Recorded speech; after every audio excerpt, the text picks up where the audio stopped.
you're very welcome to the Overlap Rugby Podcast. I'm Shane, that's Daragh. Hello. Two brothers discussing all things rugby through the lens of Leinster and Ireland. That is we. This is number 118, and great to have Six Nations footy back. We're excited to preview round 3. That is going to be the bulk of the show. We're going to start with that, looking ahead to some of the juicy fixtures we have this weekend as the French try to conquer Murrayfield, and as England try to reclaim the bragging rights against their neighbours Wales, and as Ireland get ready to host Italy in the other game of the Sunday as well.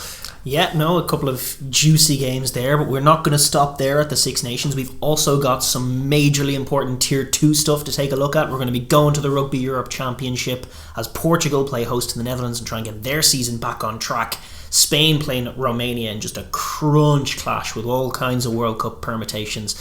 And Georgia play Russia in a match that, very big for the Lalos, of course, and they can more or less secure the first Rugby World Cup spot with a victory there, and the geopolitical issues there as well, as the Georgians are trying to get the Ukrainians on side for that one. So, some real tension, I dare say, in that war that will take place on Sunday as well. So we're going to be digging into the rugby, though, on all of those games. Absolutely. And that'll be the bulk of the show. Yeah. We're also going to touch on the women's qualifiers, which will reach their denouement this weekend in July in terms of the last team to get that ticket to the World Cup later this year. We'll also mention the under-20 Six Nations, which has been going alongside the Six Nations as well. We'll do a brief roundup of that as well before we turn our attention to club footy.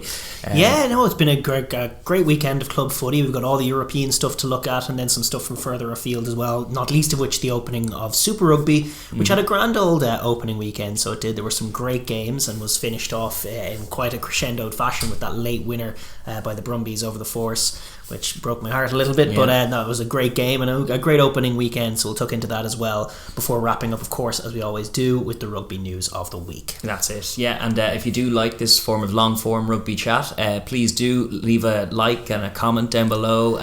Do subscribe to the channel. All of that does help the channel kind of boost and get algorithmically friendly and all that, and keep going. Just show your support, share, like, subscribe, any of that stuff. Absolutely. And I know we've had our sort of tech issues over the last couple of weeks. I want to apologise and bear with us as we are in our shiny new studio. We had a camera issue this week, and we've had this ongoing audio issue that we're hoping to deal with, slightly improving the system that we're using as well as we can. And we also have a couple of mics on the way, a couple of lapel mics, which will hopefully fix the audio issues that we've had in this room, and hopefully be more friendly to your ears than we have been. Yes. We do appreciate you tuning in despite the hiccups we've had in the early season. Growing pains in the new room for sure, so apologies for that, but we're going to try and remedy it as we go. And the comments are always appreciated as well, because that's the kind of feedback we need to try and get those bugs out as we get ready for, try and clean up the audio and get it as crisp as we can for you. Absolutely. But listen, without all of that ado and without all of that intro, we're going to move on and get into the meat of the show. And we do start in the Six Nations, which is the main show going on at the moment. Obviously, mighty old week in store. It's been a great tournament so far in the opening couple of weeks, and I think after it being on ice last week, we're very much eager for this weekend's games. Another Saturday to look forward to in the Six Nations as well, too. Just great clashes that over the last few years have been really dogged. The second one, obviously England and Wales, they that goes back hundreds of years as a great contest, but even that the Scotland-France rivalry has kind of been renewed in the last even 8 years or so, with Scotland getting a few scalps has kind of been tit for tat. Yes, it's tough to call them scalps. They have a great record against them, so that'll be a very interesting game in Murrayfield, with France, of course, chasing the slam. Indeed, and also then Ireland as well, hosting Italy. And just a brief reminder before we get into those games as to where we stand right now. France, obviously the only unbeaten team, the only unblemished record, has them on top with 9 points as well. England in second for the time being. Ireland obviously will be hoping to boost themselves up with the Italy game as well. Unlikely that the Wales game will be as high scoring for them.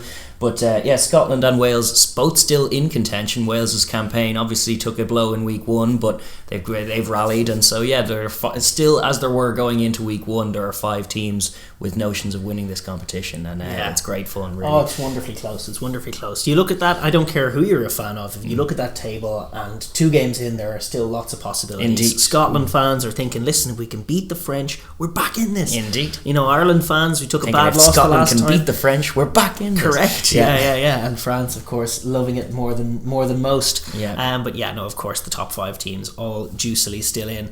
But listen, with that packed away, we're going to move on and look at the opening game of the weekend. And usually you kind of build up to a crescendo, and perhaps that's what the schedulers had in mind. But for my money, the game of the weekend here is this opening one, Saturday afternoon. We restart the competition after the break with a bang. Scotland hosting France in Murrayfield. 2:15pm kickoff to be refereed by Carl Dixon of English Rugby, Luke Pearson, Chris Busby on the AORs, and Tom Foley in the TMO box. And this one is we've been looking forward to it now for a while. This is a big game for everyone who isn't France. Pretty much, as is always the way, it does kind of hinge on what Scotland do very often, how these championships go. And this is a really, really good fixture. It dates all the way back to 1910, the first game between these two nations, and Scotland won that one in Edinburgh 27-0. But since then, they've played a total of 98 games, resulting in 56 wins for France, 39 for Scotland, and 3 draws. Just in terms of the history of it, during the amateur era all the way up to 1995, it was pretty even. I think it was like they played 67 times, 33 to France, 31 to Scotland, and then from 1995 onwards there was a marked shift in momentum, and it was very much France who won 22 of the 30 matches between the teams since 1996. But as we often say, the most recent record is kind of the more telling, and more recently it's ebbed and flowed, because since 2016 the record is 4-4, and that includes 2 World Cup warm-up games. So in the Six Nations it's 3-3. They split those ones, so it's pretty even. It's been ding-dong battle, and they've been kind of knocking each other back. They've basically been scuppering each other's campaigns every other year. And in more recent than that, if you look at just the Galtier era, you've got Scotland winning 3 of the last 4 meetings between the teams, including the last 2 Six Nations games. France haven't won in Murrayfield since 2014. There you go. 8-year drought in Murrayfield in the Six Nations, I might add. They did win in Murrayfield with the seconds in that Autumn Nations Cup. Yes, that's correct. They did right that wrong in 2020, but as far as the Six Nations goes, Murrayfield has been a barren visit for the French, and they're very much on top of that. As far as the permutations are concerned, for Scotland, 1-1, like all of the 1-1 teams, they're on the precipice. This game is do or die. You're in, lose it, and you're probably a bit too far away to win it. Totally. That's correct. Absolutely. Scotland win this match. They got a game against Italy still to come. And then before that final weekend in Dublin, they're right back in it if they win this match. But the pressure is very much on. If they lose it, silverware is gone for another year, and all of that stuff we said at the start of the season about their team getting on in years, and the World Cup being so tough next year, and just chances for silverware, chances for this great Scottish team that's given us so much entertainment and so many great days and performances to actually get some silverware. Slipping away now in this competition unless they can put in a big performance here. True. And then for France as well, who are another team kind of who with a lot of razzle dazzle and no silverware to show for it just yet. For them, it's not quite the same equation. They can afford a loss here and still go on to win the championship, but obviously they have grander plans. The Grand Slam is on. You want to keep that rolling. And it gets tough having given up the losing bonus point to Ireland, who got a bonus point, probably a bonus point on the field against Wales. That's true. Then all of a sudden you're in a situation where, if you're a 4-win team, right now you're not in the driver's seat, especially after that opening day against Italy where they only had a kind of a meh return. They do have to be mindful of that. I think France will know as much as anybody that their best way of securing this trophy, and a most assured way of securing this trophy, is to do the slam. If they do the slam, then nothing can hurt them, and they'll feel them. they've played their toughest game against Ireland. That's true. Well, that was the one that they were targeting as well. Obviously they're away from home, and home form has been pretty telling so far amongst these big 5 in the Six Nations. Just another bit of colour on this, they will be contesting the new, what is it called, the newly branded Old Alliance trophy, which was kind of inaugurated. The anti-English trophy. Well, the Old Alliance, but inaugurated in 2018. I think that both these sides contest for that perpetual now ongoing. Yeah. But yeah, without any more kind of colour on the game, I guess we're just going to get into the nitty gritty and look at what both sides are looking to achieve, what their winning conditions are, and how they're going to go about taking to the field in this contest. We're going to start with the hosts, and that is Scotland. And just to reiterate, a very tough test after a disappointing round 2, which is, similar to what we were saying in round 3 of last year as well. And it's an ongoing problem for Scotland. They've managed to open 1-1 far too often, and then your back's to the wall in this middle test, and that is exactly where they are. They are at home, so they will be they're night and day different in terms of their performances at Murrayfield versus anywhere else. But it's still a mammoth test because they know that France, with momentum riding in, it's going to be tough, and they are going to have to salvage some momentum themselves, because they took a nasty blow in that Wales game, because they'll feel they let it slip. Yeah, they did, no question, and they like how they respond to this will be extremely telling. They have, as far as the squads are concerned, we're shooting this on Wednesday, unfortunately. So by the time you see it, you will have the squads. We do not, as we do speak. But they've had some unfortunate injuries. They've added uncapped Glaswegian second row Kieran McDonald to the squad, and this is on account of how they've also added James Lang, Ollie Smith, Ollie Kebble, Simon Bergen, and Marshall Sykes. Yeah. This is because Rory Sutherland, Yavan Sebastian, who's a solid prop as well, and then Johnny Gray and Scott Cummings and Cam Redpath. All injured. Some key men in there. Scott Cummings, I was really looking forward to returning to the side. I thought they could have used him in his form. Similarly, I was looking forward to seeing him. We've seen him in exactly one Six Nations game, and he was all class. But that was over a year ago now. Plagued with injuries, the poor bloke. And Johnny Gray obviously gone as well. His form wasn't great, but still a talismanic figure. And Scott Cummings likewise means that they're going to have guys step up. It's probably going to be Gilchrist and Skinner, and they're probably going to have to. Well, they have some options in the back row, but it'll likely be Magnus Bradbury, I would say, and Fagerson and Hamish Watson. With maybe someone like a Nick Haining to get in there along with Daragh if they want to go 6-2 again.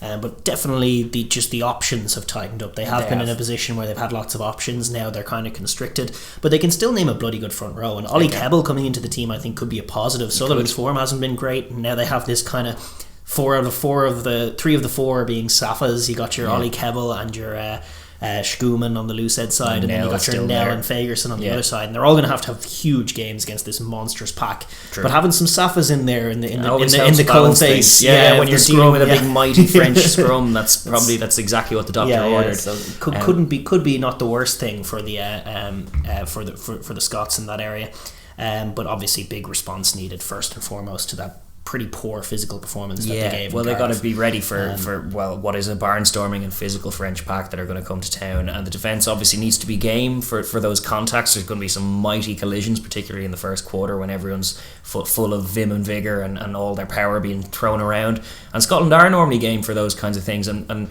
the things they need to work on really is just kind of patience within that. Their defence has looked pretty good, barring the kind of wild penalty count that appears for no good reason. They've conceded twice in this tournament, so one try in each game, and they were both off line-out drives. Obviously, the Welsh went straight through over them with Thomas Francis, and the English sucked them in to the point that Marcus Smith could kind of dance around them.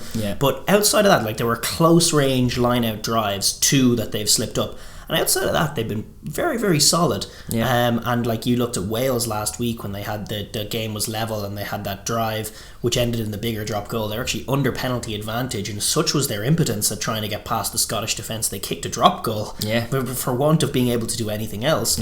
And that was very, very encouraging for Scots. But as you say, and we talked about it last week, but it was the baffling array of defensive penalties, even when not under pressure. I mean, they're going to be under pressure at times in this game, inevitably, against this great French offence, but to be giving up cheap penalties when they're not under pressure is just a cardinal sin. Especially against a team like Wales, who were struggling to break them down. You don't need to give them ins when they're at home like that, and you don't need to give this France team ins either. And sometimes if you just stay patient and make your tackles, sometimes the French kicking game can be a bit loose. Yeah, from and you can these force them to force the play as well. Yeah. Like, obviously, if France are going to be very testing. They got guys like Ficou and Dupont who can make you look very silly on the defensive end, and Scotland are going to have similarly those wingers who get on the ball very often and always as well. And then you marry that with the power game that the likes of Aldred have on the inside. Like, there's going to be moments where they're opened up, and that much is inevitable.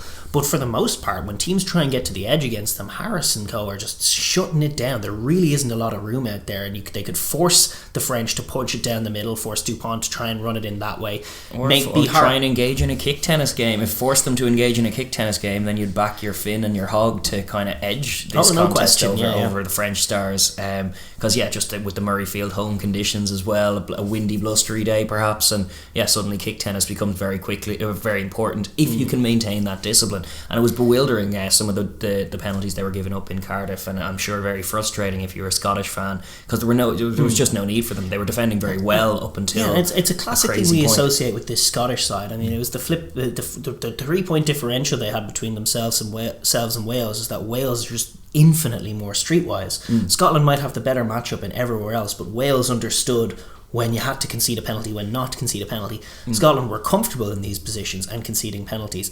That's what they have to not do. And then it'll be curious to see how comfortable they are. I mean, it will be the driest track that they've played on so far. Offenses tend to do a little better in that circumstance. It's the best offense they've played, no question. Sure. So that much is true. And they will have, their game defensively will, I don't think they're going to keep them to no tries. They'll probably have one or two. Yeah. But if they are to win this game and to limit the French, it's going to involve a couple of key turnovers. But the key is timing. The key is timing them in the right area, not forcing them when they're not there, not forcing anything unless the French are forcing you to force it, if you know what I mean. Yeah. If you're comfortable in your defensive shape, getting back on side, letting Chris Harris and co lead you, being tough on the inside and not letting them get those kind of barnstorming carries to give Dupont clean ball, but that just involves kind of slow tackles, communicating with the ref. Like France were doing it so well the last day against Ireland. It's that kind of play. Tighten them up. And then you saw, against Ireland last week, France were dangerous, but they only crossed the line twice, and one was on a cheap turnover and one was in the opening drive. They do kick threes, obviously, of course, as well, but they can be stopped. They can run out of patience, and they can just be rendered a little impotent if you hold your width against them and make your tackles. That's what the blueprint is for the Scottish defence. Yeah, it's got to be that. And then on attack too, they got to be brave. They obviously. Sometimes they can adjust on the fly, which is very good, but starting out by learning lessons from what Ireland did would be a good thing. You have a Finn Russell who's a great passing asset. Stand a little deeper. It's a Sean Edwards defence that they're facing, and to be fair, they have a better track record than Irish sides in particular against Sean Edwards defences. They do tend to adjust on the fly to the pressure. They can sit a little deeper, get a little wider, and try and stretch them and nullify that blitz on the inside. It'll be a big test for the two halfbacks and for Stewie Hogg to try and get them kind of moving as well like that. It's a shame you won't get to see the likes of Cam Redpath or someone try and open them up and out there and try and go toe to toe with the likes of Ficou, but I think there are chances against this Sean Edwards blitz for this particular Scottish backline if they're brave. Yeah, no question. I mean, when you look at the shape that Scotland usually run, it is kind of deep, and Ireland made that exaggerated adjustment at half time against France last week, where they basically had their initial forward pod standing in the pocket, and then a distributor running in behind them.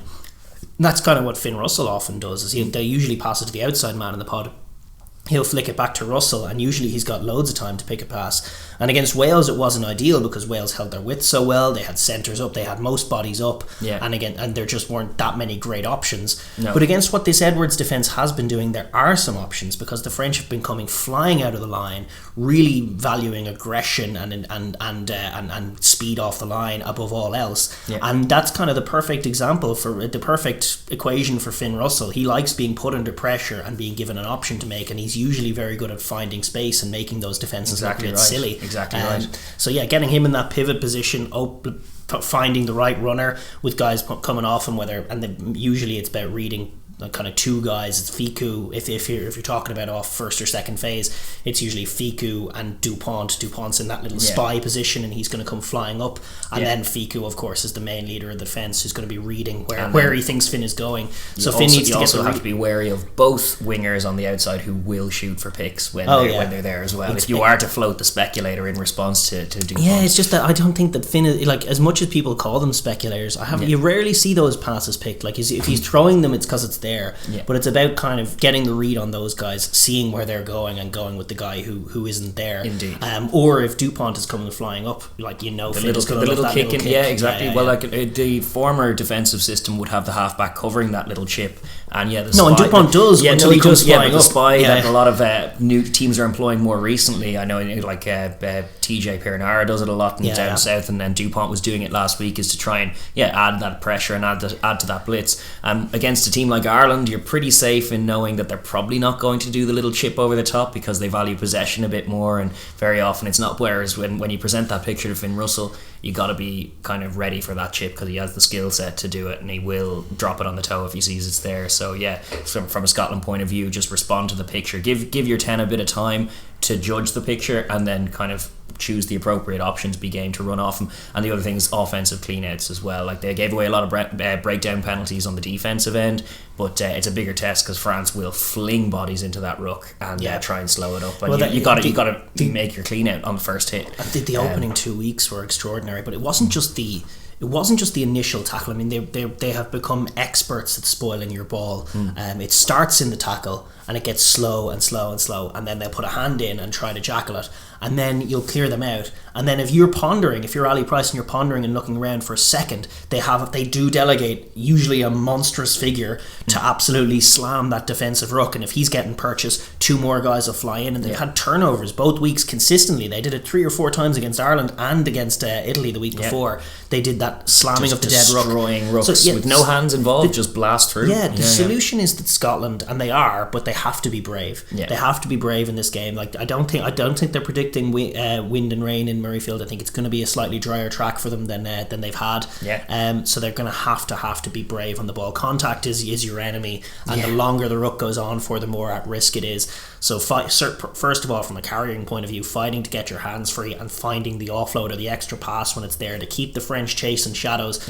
Like 2-3 passes before contacts, even if you're just in the line area, like guys picking lines off them, that much can be so crucial. They have to disguise where the ball is and then keep it quick, and part of that's on Ali Price. Like, he needs to be there. The halfback has instantly to be clearing rucks, even under pressure. Just get it out of there. Out of there. No, definitely true. And then on the flip side, on the defensive side of the same point, is like they're looking for a similar thing. France will want a KBA as well and avoid rucks and keep the tempo high. You have to make sure that they go to deck. You have to make sure that they have to hit their own rucks and clear their own rucks and slow them down too. It's a tough equation for Scotland, but it is. They know how to do it. They've done it before. It's going to be a tight one, definitely. They know that it'll come down to 1 or 2 bounces of the ball or 1 or 2 moments. And one or two like goal line stands. Like, if they're holding on a defensive point of view, and then on the other side, like when you look at the tries that they have scored, like the one against England, that was beautiful, cheap as chips. It was a lovely little Gregor Townsend design off a midfield line out. They faked going one way, they went back the other, and Darcy Graham, like great for yeah, exactly. Some of these guys they have, these explosive players in the back three, Darcy and Doohan and Hogg, and the getting them matchups and getting them designing plays to get them 1-on-1 with guys in the open field. That much is all that this Scottish team can need in front of their home fans to unpick defences. And you even saw it last week, like Darcy Graham, like once he's been gotten 1-on-1 in a couple of metres of space, he scored. That's in it. the red zone. He's done it twice. He did it to Joe Marchant, and then he did it last week to was it Josh Adams on the left? Or I think it was. I can't remember who it was, but it was the. Oh no, sorry, it was Louis Rees-Zammit. Rees-Zammit was. Yeah.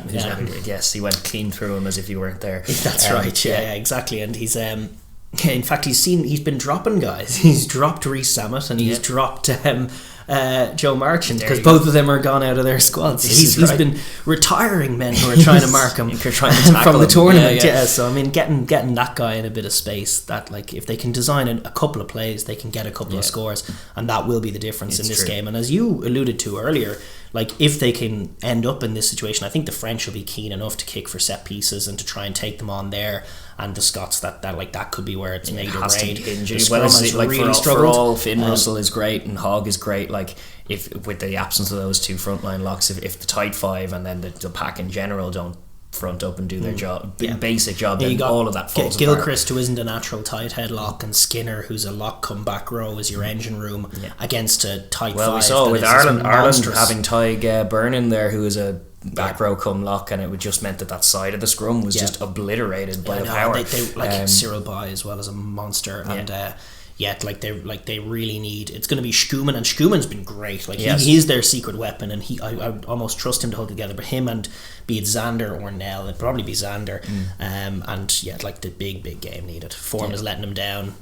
We wouldn't have thought of him as a weakness going into the competition necessarily, but he seems to be now 2 weeks in. It's definitely it's a massive test, that big French set piece coming at you, and if they can secure their ball, their launch plays off scrum are fantastic, Scotland. So just achieving parity on their own ball, both at line out and at scrum time, would go a long way to just scuppering some of France's ins and kind of getting your crowd in. Exactly right. And if they can make the game about that, if they can be defensively sound enough to force the French to kick, and the French kicked quite a bit against Ireland, especially as the game went on. When they get tired, they did a kick. box kick off a line out first phase, pop down to Dupont. They look absolutely scintillating in moments, but they also look tired in other moments. And those are moments that you can capitalise on. Exactly right. And they got to punish them for box kickings for first phase off line out. If France do that, Scotland claim the ball, get it to Hogg, bang, deep down into the trenches you go. You get no territory for that. It's a big test for the likes of Jaminet, who's new on the scene, his first time in Murrayfield, and test him. All of these, the aerial game is definitely an in that I think they lost it against Wales, but that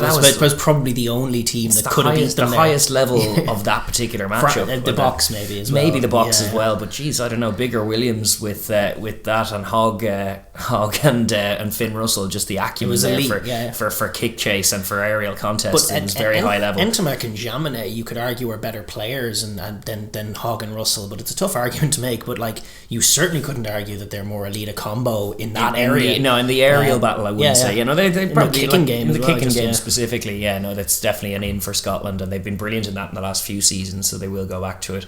But for Scotland, it's kind of a few basic things that they need to manage, and I think game management is particularly it, and they are better at it in Murrayfield, and they'll hope to try and, in the few moments that they can, energise the crowd, get that 16th man involved, and then if you can put the squeeze on France, maybe they're the ones who wilt rather than yourselves. Absolutely, it's definitely a juicy prospect for Scottish fans. As much as they're frustrated with last week, they're a great team that are still well and truly in it. But on the flip side, we go to the slam-chasing, razzle-dazzle, most people's form side in the world, Les Bleus, the French. It is their first away trip now of the campaign. Yes, big test in that regard. But they do boast an unblemished record as they go into it, which is all you can do after the opening two games. But the question is just, will we see the same ferocity from France that we have done so far? Will we see that when they're away from home? No question. It's often a question with France. Indeed, and you can see why when you have that raucous crowd in Paris like that, and then La Marseillaise with the music turned off for the second half. It was just a very powerful moment against Ireland in that game, and there was no doubt that it boosted them somewhat. But they are aware of the challenge that this game provides. Greg Aldrett was speaking pre-tournament and actually picked this game out as the most difficult game and the game they were afraid of, and obviously with good reason, because of the emotional high of the Ireland game, and then the break to ponder it, and now in they come and they're away from home. And their record against this Scottish team and how they've unpicked them in the past, and I don't think you need the French rugby community to know how dangerous the likes of Finn Russell can be and what he does over there. Yes, there are a few fun like him versus Gail Ficou in terms of just club dynamics as well. Yeah, that's right. They know each other intimately in terms of what they want to do. Ficou getting the read on Russell's offense and Russell getting the read on Gail's defense. Yeah, that's definitely fascinating. But from the French squad point of view, health wise, they're looking at a clean bill out. Yeah, which is they can boast that over the Scots for sure. They're looking rude health, to be honest. There are a few selection things. Obviously, there's still no Jalibert in there, but there are a few selection things. I wouldn't be surprised to see them go 6-2 again, especially with the Scottish injuries. Like just the capacity to bring on the likes of Flamont and Taufi Fanua.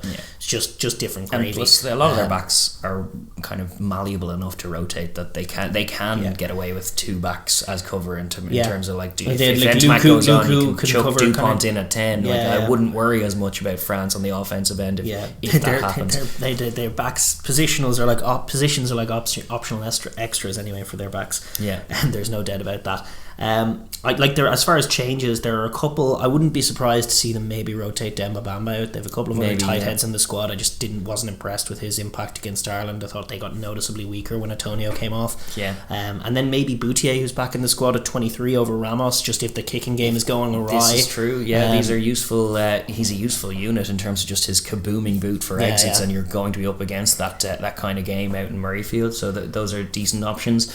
There are a few different adjustments then then they'll have to make, obviously it's a different challenge in Scotland, the kind of soaking and jackling defence that they'll be presented with, as well as, you know, just maybe a slightly deeper picture from Finn. So things like Dupont's blitz, while very effective against Ireland, maybe a case-by-case basis. They won't send him up all the time quite so readily. It's a good challenge for Edwards. Like he hasn't been out in the media this week, so I heard him bullishly ahead of this great Irish offensive end, and he was very confident. You could kind of hear it in him. He didn't say anything too arrogant or anything, but you could hear in him that there was a confidence to him that they would unpick this team.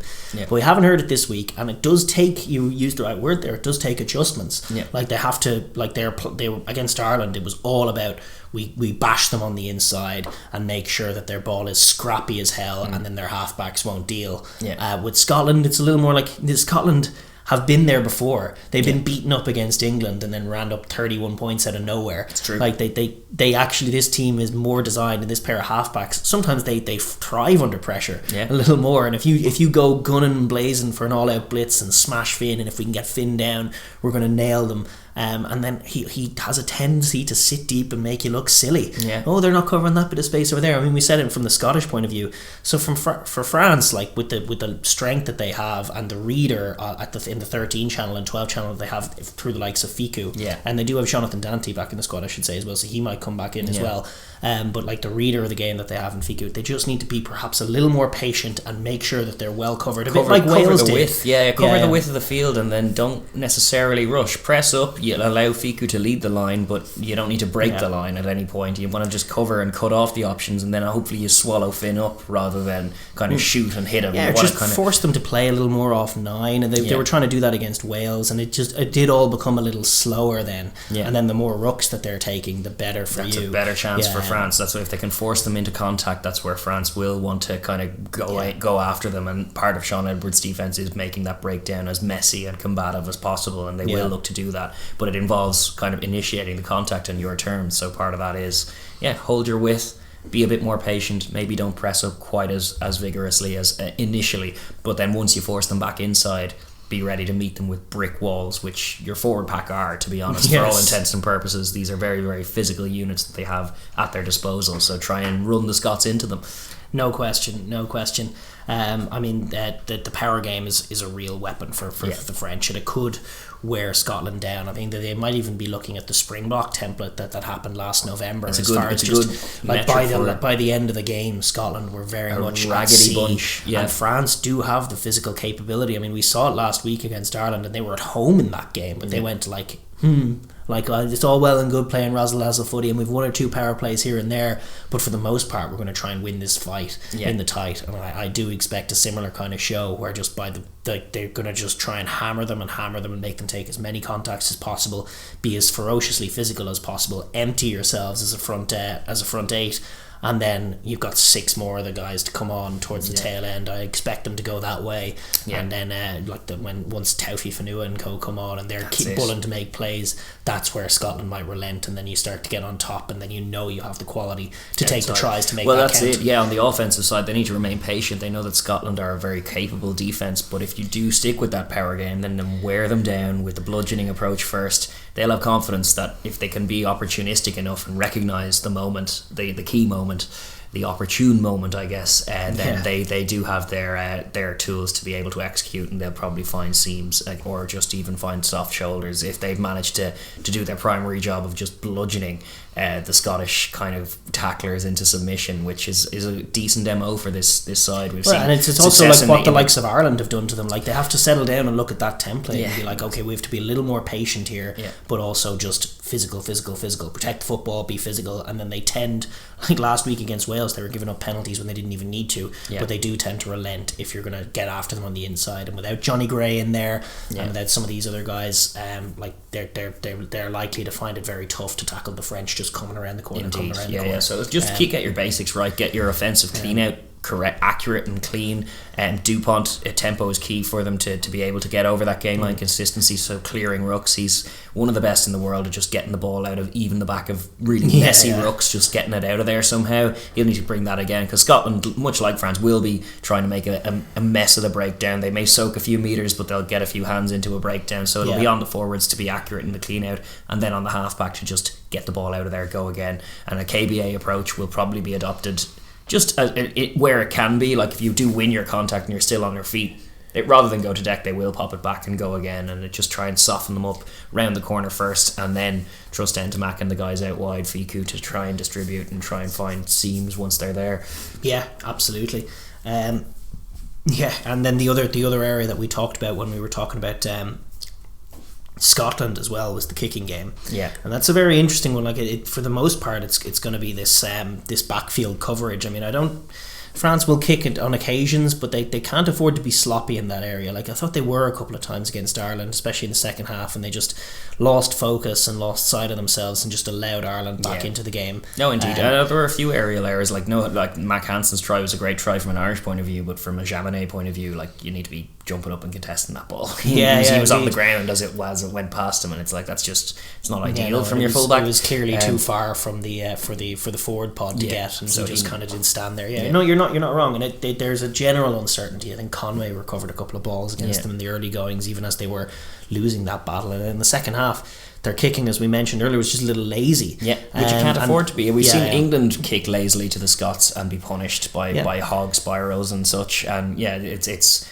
you need to be very, very sharp on that regard and on the kick return. Now, like once they do have the space to run back when the kicking duel ends, like they have the tools to do that. Jaminet flows lovely off. It runs a very nice line sweeping on the outside. Both wingers are lethal. So be primed to transition off the kick tennis that ensues. But pay due diligence to your kicking. Don't be just loose. Don't hammer it deep. Set them up. Set up a couple of rucks, move the ball a little bit, but be contest. If they're going to be contestables, make them be contestable. Yeah, don't just chip them down. But also try things off first phase. Try and it does give the forward. It's unhealthy for the French forwards as well. I don't think they like that kind of game where you're just in the middle of the field being constantly offside. Yeah, you don't want to overtake you. In general, forward packs, big forward packs, don't like turning around by and large. And they should be trying to use the ball when they have it in the middle of the field. It's not going to be that wet, I don't think, in Murrayfield, so they should be trying to some questions, use their physicality, and then bank on it. They'll probably, if they're accurate enough to maintain possession, they'll probably get a penalty out of it if they can go 3 or 4 phases of decent movement. And if you're going to kick it, do so on the front foot. Do so once you've found the edge. Do so once you force the pendulum to move a little bit and try and turn Hogg, and then it's a different story. Yeah, if you can get Hogg backtracking. You want Villiers taking more kicks than Entamac from the pocket. Yes, indeed. Yeah, absolutely.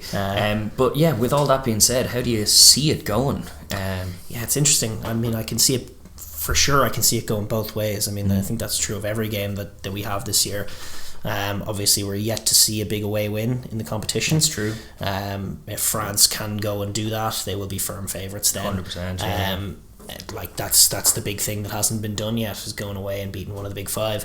And it's like... It's a test, perhaps more of French metal than anything else. I think we know what we'll get from Scotland at this stage. I think they will be good. I think they'll be themselves, as good as they can be. They move the ball really well. But vulnerable in moments as well. Vulnerable just before half time. They'll make some silly errors. They'll give the French some ins. The question is whether the French take them. Well, that was the question last time. They threw the game at each other. Both sides have similar foibles in those clutch moments, and we saw that in Paris last year. Yeah, if France don't arrive on their blow and don't play, a ferocious, physical, clinical kind of game, then I think they'll be beaten. And then so the question is, will they do that? I think if they play their absolute best, they will be too physical for Scotland on the inside in the tight five. That's where it'll be won. But then it's just an open question. How can Finn open them up? I don't know. I don't have a good answer for you here, Shane. That's a very, very wishy-washy prediction. I'm gonna hedge and say that the home side gets the dub, and that the Grand Slam train gets scuppered out in Scotland by Finn Russell. By a kick or something. I think it'll be a one-score game either way, because I do think they match up pretty well together in terms of that. I think they both get stuff off against each other. I think both of them have great qualities and shortcomings that they both kind of bring out of each other in different points of these games. But I'm going to hedge and say that the home side get it, because... What kind of score are we looking at? Just some good tries either way? Yeah, no, I think it'll be about, the 21-19 kind of margin of decent amount of scoring, but defence is on top for times, a couple of nice tries each, and maybe a kick to decide it.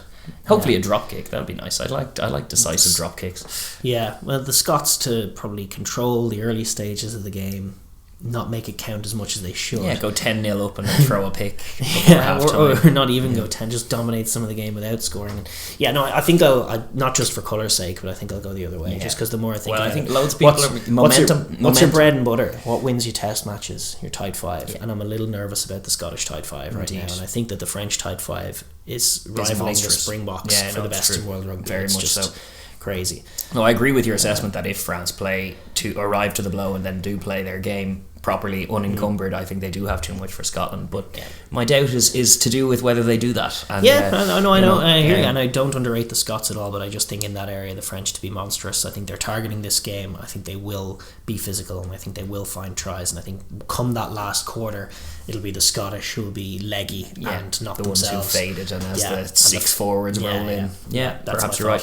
Who do you got? Let us know who you got in the opening week or the opening game of this week 3 fixture. It's going to be a classic out in Murrayfield, though. Oh, it's going to be brilliant. Let us know in the comments down below. And next up we have the Saturday evening game, prime time, and it is something of an El Clasico in the Six Nations as far as the tradition, the history, the fans. It feels like the biggest game for both nations. Always a classic, always a tight one, always a serious rivalry. It is, of course, England versus Wales. This is a juicy one on Saturday afternoon with the stakes so high as well. It's going to kick off. It's going to be Twickenham, London, 4:45 or 4:45 GMT. And the refereeing team, Mike Adamson has the whistle, and it's a big job for him. Hopefully we're not talking about him come next week's show.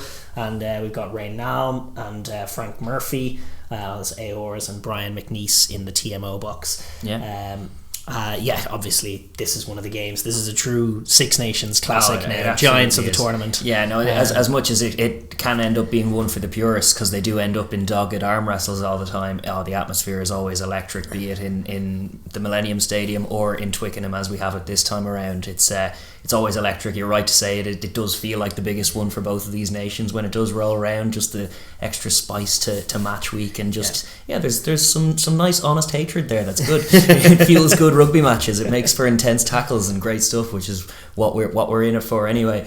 They've played each other since for time in memoriam as far as rugby's concerned, but all the way back to 1881. A total of 137 matches have been played between the two. England have won 65, Wales 60, and 12 matches have been drawn as well. So it's as tight as head-to-heads get, really. When you consider the history, like they've each had their purple patch, patches in various decades. But overall, it's evened out pretty much. Wire to wire. Pretty much wire to wire, with England just on the slight edge. Other stats as well, that Wales's last win in Twickenham, you have to go all the way back to the 2015 World Cup, where they famously won in that Pool A game that saw England knocked out of their home World Cup, which was obviously a tremendous day for Welsh rugby, but they haven't really replicated it since. Twickenham has been a tricky place for them to go since. That's never a win there under the tenure of Eddie Jones, of course. Obviously haven't come in. They have had some success at home, but winning in Twickenham is a different matter. They won in Twickenham in 2008 and 2012 as part of their Grand Slams. It has been done. They had a 1-point win in 1999. However, you do have to go back for a fourth win. You have to go back all the way to 1988. So the Twickenham factor, it's not quite Eden Park, but it's very, very real. You have I think they said in this competition an 85% winning record there. Now they've only the 2 games there this year as well, so they'll be determined to make that factor count. And obviously, a big job for the Welsh. As far as the stakes and the tournament stakes for this game, 1-1, both of them on the fence, both of them needing to win. The loser of this game, you're talking about them as potential 5th place, and then the winner of this game are potential winners. Both sides, like even Italy, or even Wales, was saying have Italy still to play. They do on the last day, so they're thinking, gee whiz, we get a win here. We go back to the Millennium. All of a sudden, that Welsh momentum is building again. We go back to the Millennium Stadium with all our fans behind us and have a gladiatorial match against France. which if we win, we have a great chance of at the very least taking the table taking the lead on the table at the beginning of Saturday. They don't have the advantage on the last day of knowing what they have to do in the Italy match, but they know they'll have to rack up a score of some kind, and it does always make for some excitement. But it's do or die for both sides. It's a win and your campaign carries on. A loss and you're kind of bust then with a losing record through the middle hurdle. It's two defeats and you're not winning the competition. So as far as it's not there's not the case that like Pivac or Eddie Jones are under pressure from this game, but it is the case that if they win it, this competition is gone for them. No, indeed, it's do or die for both in that regard. But you're right in saying it's not the end of the world. It's we were billing the whole time. It's going to be a massively difficult tournament to win, and there'll be many sides that do themselves credit despite not managing to get to the title as well. But that'll not be on the minds of either of these teams as they go in. Bragging rights up for grabs. And we're going to start by looking at we're going to preview both sides, but we're going to start with the hosts, which is England, and just look at their winning conditions for this one and what they'll be looking to achieve, and just how they want to get after the Welsh at home and look to avenge certain demons from last year where it was a bit more one-sided. Yeah, as far as the English squad is concerned, we do have some news. Eddie Jones has cut his squad to 25, so we have more or less the bones of the team of the match day 23, even if we don't quite know the order, as it is Wednesday as we're shooting this. It was bad news for many players. 4 forwards, Alfie Barbieri, who for me was one of the form loose forwards in Europe coming into this tournament, and unfortunately is doomed to see no minutes. He's gone. Jamie Blamir's gone. Joe Hayes is gone. Joe Launchbury's gone. Orlando Bailey, George Furbank, Louis Lina, Rafi Quirk, Adam Radwan, and Joe Marchant, who started the first 2 games and had a rough couple of games, and I was really encouraged to see him come in and take that Tuolangi mantle, but obviously getting stood up by Darcy Graham and then getting stood up a couple of times last week, and it's just not gone the way I would have thought, because he's a great player. He was playing brilliant stuff last year. This time last year, really, he was near infallible in some of those performances, but form is a tricky thing, and he's dropped out. But there was other squad news. The big stuff that was circulating all week was the Tuilagi rumour mill, because as you were saying, you wanted Marchant in the midfield to try and fill that Tuilagi shaped hole, but they seem to have kept a Tuilagi to fill that hole. And, we know that he's going to likely be in the 23 based on the squad that we have, but he might not start. They might go with Elliot Daly at 13, but for the love of God, why would they do that? They're not going to do surely not. Eddie Jones, he's come up with some mad ones in the past, but I suspect Tuilagi will be in just for the balance of the team with Slade and Smith, and then you're looking at Malins, Noel and Freddie Stewart back 3. And as far as the pack is concerned, there are some options here again. Jamie George versus Cowan Dickey, that age-old debate. Personally, you start Jamie George, you let him play 60 minutes and do all of his magical things. Cowan Dickey comes on, gets a couple of jackal steals, Bob's your uncle. That's your way of going about it. And then they've also got Courtney Laws back in the mix, which creates an interesting dynamic, because they've been usually putting him at 6 and putting Itoji in the second row, but Itoji went so well at 6 last week. I know it was Italy, but he just looked freer in that role. And it does afford you the chance to just get more big locks. Well, like Courtney Laws has played lock as well. There's like an element to which if you can want both of them on the pitch, you can chop or change the jerseys or the roles in the scrum. But I agree that Itoji did look a little bit more able to do the free roaming kind of stuff than the damage he was doing in the open field, be it at breakdowns and in tackles, was really good in his role as a 6. So remains to be seen, but what we do know is that the pack, whatever way you make it up, is very dynamic and very young. And you're expecting Don Brandt in there, and Curry's in really fine form, and then guys like Nick Ezekwe coming through, who's really good, really powerful athletes, and a younger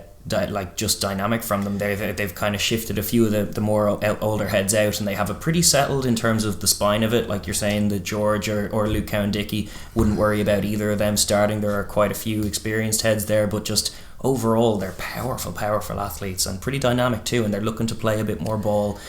So we're excited to see this new England team take on a very wily and tricky opponent in Wales. That's it. I mean, like when you look at the dynamics, there's a lot of predictions going on. I mean, the first thing that you'd say about Wales, I think, if you were to summarise them in a word, perhaps, well, there's probably many words, but last year it would have been clinical, but this year it's kind of back to being crafty. Yes, like that's what it feels like. They're like, that's what dug them out the win against Scotland last week. They're crafty, and it's caught England out before. It has, and I was going to just highlight this because Charlie Morgan, who's a journalist with Telegraph, had a great piece, and I would give him credit for this.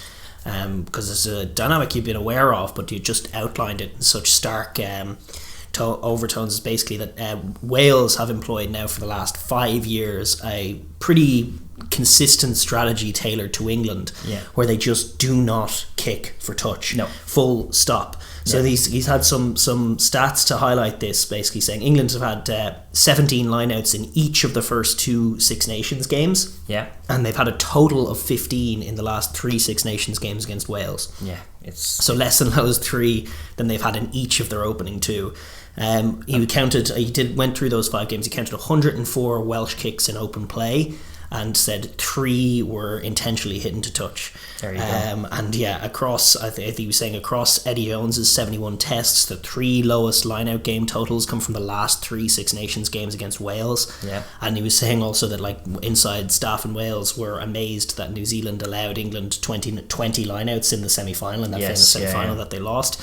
And this is something we know, is that because this is where England have been their comfort zone. Eddie Jones teams in general, like even his Japan team loved launching off a line out. They had many a pretty strike move to launch from around the 10 metre line with a line out, and it's dangerous to give them that. They were dialing in their restart game to try and pin you back such that you would kick it out. And all they wanted was a line out in midfield. It is their absolute comfort zone, and so it has been in this week as well. Their best tries and their best sequences against Italy came off line out. So it is again with this team, and this is where England have to evolve. They have to. Yeah, because like you got to know going in from an England point of view that Wales are the team that will not kick to touch against you. They just will not, and it's Biggar and Williams out there probably, and you're just going to have to deal with the aerial battle that they're going to try and impose on you, and it'll become a ding-dong battle in the middle third. But this is where you need to get good at kind of transition and launching off that kick return. You need to not really make it about, like, as much as there's a lot of excitement about your new young 10 who is fantastic, Marcus Smith,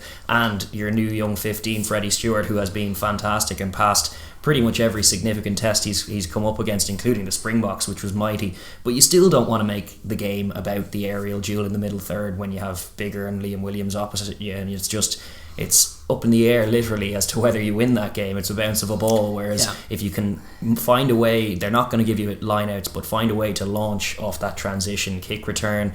You like be ready to strike. It is difficult, inherently more difficult to do, but not impossible, and they do have good runners to do that. If you look at now, Ireland are a very specific team in one way, and Wales are probably more difficult to break down on this exact instance. But like, if you look at what France did in the opening power play against Ireland, now it did technically go into touch, but they threw it in quickly as per a kick return. But I think that's kind of your template example, is if they're kicking it down one touchline as quick as is humanly possible, preferably with no rucks in between, but if not, you sit after one ruck, go right to the opposite touchline as quick as you can, spread your players. And this is something like their natural pod shape this year is slightly different, where you have pods of 3 forwards on the wing a lot of the time, with, like, you've seen like Genge and Jamie George and Dombrandt and Simmons, and loads of guys have been hanging out really there. Really good strike runners. Exactly right. And then you combine them with your Knowles and your wingers like that. Like, if they can fold into their shape off kicks quickly and move the ball out to one edge, then you're going to attract all those Welsh defenders, your likes of whoever they're playing at 13, your Jonathan Davis potentially, or Nick Tompkins, or Watkin coming over on one side, get him tied up, and then move it across to the other side. And there's a good chance that defences will overfold onto the open side as you move it there in a panic. And if you can trust your 10, which I think you can, to sit deep and pick the right pass and get a nice wide pass going to some planned strike runners over there, then I think you're going to have a good chance to launch a sequence and get your rumbling class offense going. And then transition into your multi-phase attack that may have been originally planned to be off a line out, but may present itself in the open play if you can kind of generate that from transition and punish Wales's kicking infield with counterplay, like really dangerous counterplay, to make them think twice about it, because setting that tone will be important. The aerial battle is always important in this one. It very often comes down to it, but so too the set piece, and that is one area where England will fancy an edge, because when there's kicking in the middle third, when it's a bit probing, as it often is at periods, a mistake can be vital, because a drop can lead to a scrum, and whoever's edging the scrum can then edge the territory and can work the penalty board in their favour. And England love getting on top of teams, and there are always periods in these Wales games when their pack do kind of gain supremacy and gain the upper hand for a sequence, and it's going to be about making them making them count on the scoreboard by the end, because Wales are primed to be out of a contest, but if you keep it a one score game, they can just snatch it away very quickly. That's right, yeah. And I think if they dominated the scrum, it would be a bonus. Like, I do rate the Welsh scrum, and what Thomas Francis has been doing at tight head. I think his form is really, really great. True. So I also haven't quite seen, like, as much as England do have very good props and a very good like pack on nuts and bolts, I haven't quite seen this new kind of combination at scrum time really work just yet. It'd be nice to see it gel properly, but it feels like it's still kind of bedding in as a set piece for them. They do prefer lineouts, which is obviously where that kicking stat comes from. Indeed, yeah. And like on that offensive end, like first of all, Tuolangi's presence is going to change everything as well. It really will facilitate them getting the men wide, because you'll have him in the midfield sitting down defenders. Like that's the great thing, is Wales, they're defending at the moment with two 13s, one on either edge. The centres aren't defending together at all, so you got Tompkins on one side and Watkin on the other last week, or if Jay Davis comes into the team, then you're going, if you have both of them defending the edge, your middle's going to be soft. And if England are trying to go from one side to the other, which they've been a really wide attack in the opening couple of weeks, in the as they always are in the absence of Tuolagi, exactly. They change kind of on a dime depending on whether he's there or not. And yet they've actively not replaced him. They've put forwards on the wings, but now he's back in there, and there's going to be space for him. He's going to create that space. And I think Wales have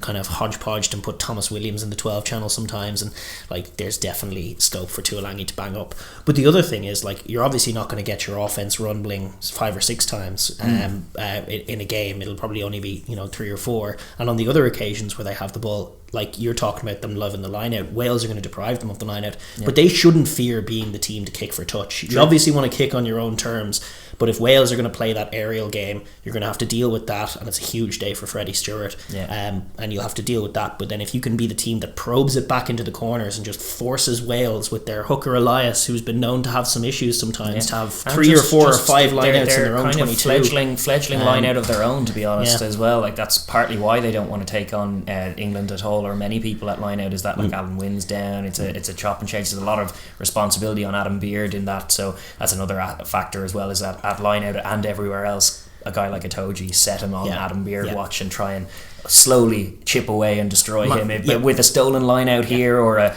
big tackle there, and then one by one those little moments will just add up to I couldn't agree more. Big gains. Adam Beard is the soul of this pack still. He's the heart and soul of it. He's trying to take on that Alan Wynne-Jones role, and he did a really good job last week. But absolutely, I would imagine Itoje will be man marking him everywhere. Like any chance to get a hit in on a clean out or something. All of the lineouts as scrappy as you can be, and stay clean. Obviously, discipline always a caveat to any of that bullish stuff that English packs love to do. England packs do want to be bullies and be proactive, and you do need to do that. But obviously, mind the P's and Q's. It can't be throwing them across the line too eagerly, because Wales will slow down and capitalise on those mistakes. So stay clean, but apply the squeeze to specific players like Beard. Stay clean is such a good one, and also just play with dynamism. Like sometimes when England are at their worst, they're just a little, and it's true of a lot of teams, but they can be just a little wishy-washy in their body language. Sometimes a bit pedestrian, particularly with ball in hand, more so than on the defence. And you noticed it in different plays against Italy. Like there were plays when Smith had the ball and he was kind of goose-stepping and there was no one running off him, and then there were good sequences when everything felt exaggerated, like when players were running from really, really deep. So he had like an options sprinting on the ball, and he had Slade. Like if he's passing to his left, he had Slade as the pivot behind his right shoulder as the play starts and sweeping onto the ball. And so you have those kind of exaggerated offensive sequences with someone like Dombrandt in another pivot position as well. But when they're all sprinting and they're all trusting their skills to sort of run flat and pass one way or another, I think Jamie George is wonderful in that pivot as well. That's when this English offense can look silky and really good, and probably win contacts and give Marcus Smith an armchair ride. Winning contacts is always key for their offense as well. But some of the things, the foibles that you're noticing in that Italy game, when they do get stuttery, sometimes it's not minding yourself through the contact. Sometimes it's the first man there not being accurate enough on the clean out, and sometimes it's the halfback being a bit slow to clear the ball. But they were definitely dealing with a bit more messy ball than prime Eddie Jones England have to do. And when they do establish that motoring rhythm, it's with very like a nice tempo to even carry to clean out, and it's just very accurate and they can go again. But Wales will be primed to spoil that, to slow them down. It'll be on partly all of the forwards to be accurate in their clean out, and even the backs who have to be there 1 to 23, but also the halfback has to focus on clearing that ruck zone as quick as they can. A few times in the last couple of weeks they've had carries from like a Dombrandt or somebody with like a pod of 2 and just Slade on his hole, and so they might have to be a little more tidy in that area. There's a little bit of that. That's where you can see the kind of youngness or the inexperience of this particular England team in what Eddie Jones is saying as his third one and whatever, and you can kind of see that in those sequences where they actually get a bit of momentum, they break a tackle or something, and then they've broken the defensive line, but sometimes they've kind of discombobulated their own offense a little bit, and you can see that the guy who's there to hit the ruck is either a 10 or someone who's shouldn't be there but is, and you have to be able to go again. But yeah, you're right, it's a little on Smith as well as kind of a new young 10 particularly to get to establish the rhythms he likes and the relationships he likes and be able to sort of give clear instruction to these guys and make sure that he knows as well that everyone's where they should be on any given play. That's sort of a learning role for him, but I think I'd be very confident that he's coming on leaps and bounds, and I think this offense should be excited about taking on the Welsh defence based on what Ireland did. That's the model. That's the model. Just get on top of them and be like, okay, we can do that, because they are trying to play some ball, and you can see that in their forwards and their keenness to offload or keep it alive if they do win the contact, and so there should be tries out there for them to take. And on the flip side, defensively, they should be excited coming off the 0 that they managed to keep out in Rome. They managed to keep that clean sheet against the Italians. Granted, the Italians, but that's a really good thing for a defence coach and for a defence to just pin to the board and go, no one crosses our line. They got caught out by Darcy Graham in week 1 a bit, but he's in stellar form. But they need to be excited about defending these Welsh, because Scotland kind of gobbled them up for large periods, and they'll want to do the same.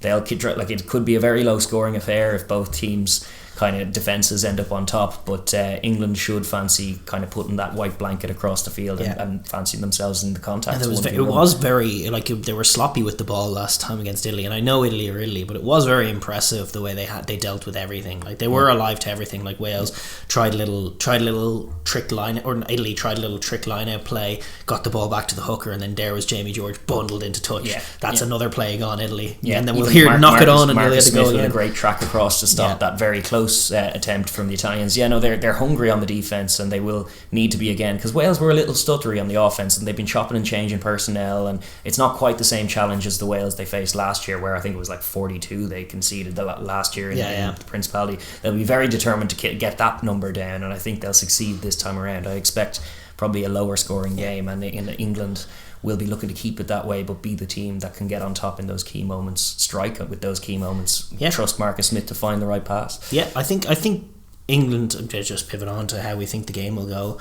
I think England will. Oh, sorry, we're just starting to talk about Wales. That's right. But I just think to wrap up England, then I guess I think that they're in a great position to win this game, dependent on one guy, and that's Freddie Stewart. Can he deal with that onslaught that's going to come? The last time he faced something like that was against South Africa, and he was awesome. He burst onto the world stage. He outplayed Willie LaRue and lots of those bocks. Scored a great, powerful try in that game as well. He loved that game. He loved he was so involved. Like he was dealing with every high ball. He had this height advantage, the skill advantage, and he just ate it up, and that was him coming alive.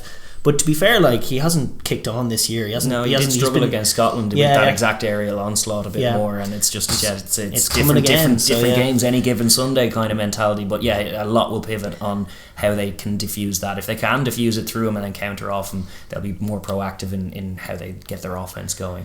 But that's England's model for sure. But from Wales's point of view, they Pivac's troops, they do have a little bit of momentum that they've managed to arrest now with that very kind of clutch win against Scotland by the end. They managed to dig it out, and they can ride that into this. They've had a gap week now. They've kind of had a couple of weeks to just bed stuff in. We've had some news on the squad. I know Louis Rees-Sammet has been dropped for the first time since his kind of arrival on the scene in a Welsh jersey, and hey, like, it's unfortunate for him, but to be honest, it's pretty much a form shout. He has not really kicked on. He hasn't looked quite his dangerous self, if I'm honest, since the Lions tour. Well, he had that wonder try against Fiji. He did. He's still dangerous in moments, but I don't think he's been quite the same force. And to be fair to Cuthbert, who's revitalised now, he came in and he put it on in a solid showing as well last time, and McNichol's been good. They do have a load of options out there. The rumour is Cuthbert. I wouldn't hate to see McNichol in there. I don't like. Some Welsh people go sour on McNichol. I can't help but wonder if it's just because he's not Welsh born. Like, if he was Welsh born, people would be raving about him. I've always loved McNichol, and to be honest, he's very annoying habit of scoring against Leinster every time he kits out for Scarlets against them. So he's been on our radar. There's a lot of teams with that story in McNichol. The man scores tries pretty consistently. So I wouldn't hate to see him involved or even starting. There's other news. Big news is the return of one Taulupi Faletau. Yes, back into the fold for Big Toby. Suspicion is that he's straight back in as well. Could be. Yeah, could which be is this one. He's kind of their big match player. Hopefully these guys can arrive to the pitch. Obviously, like England will be testing all of these guys who are fresh back from an absence from Test rugby, but hopefully they can hit the ground running. But it's good to see some reinforcements coming in, and himself and Ross Moriarty and Tane Basham with maybe Jack Morgan, on the bench. Decent options. That's like a much better back row than they rocked into week one with. It's all very dynamic and all very good. That they obviously have options in the second row as well. Adam Beard is going to be in. I wouldn't mind seeing someone like Seb Davies come in. I haven't loved Will Rowlands, but I guess he's got the heft, so they might be sticking with him.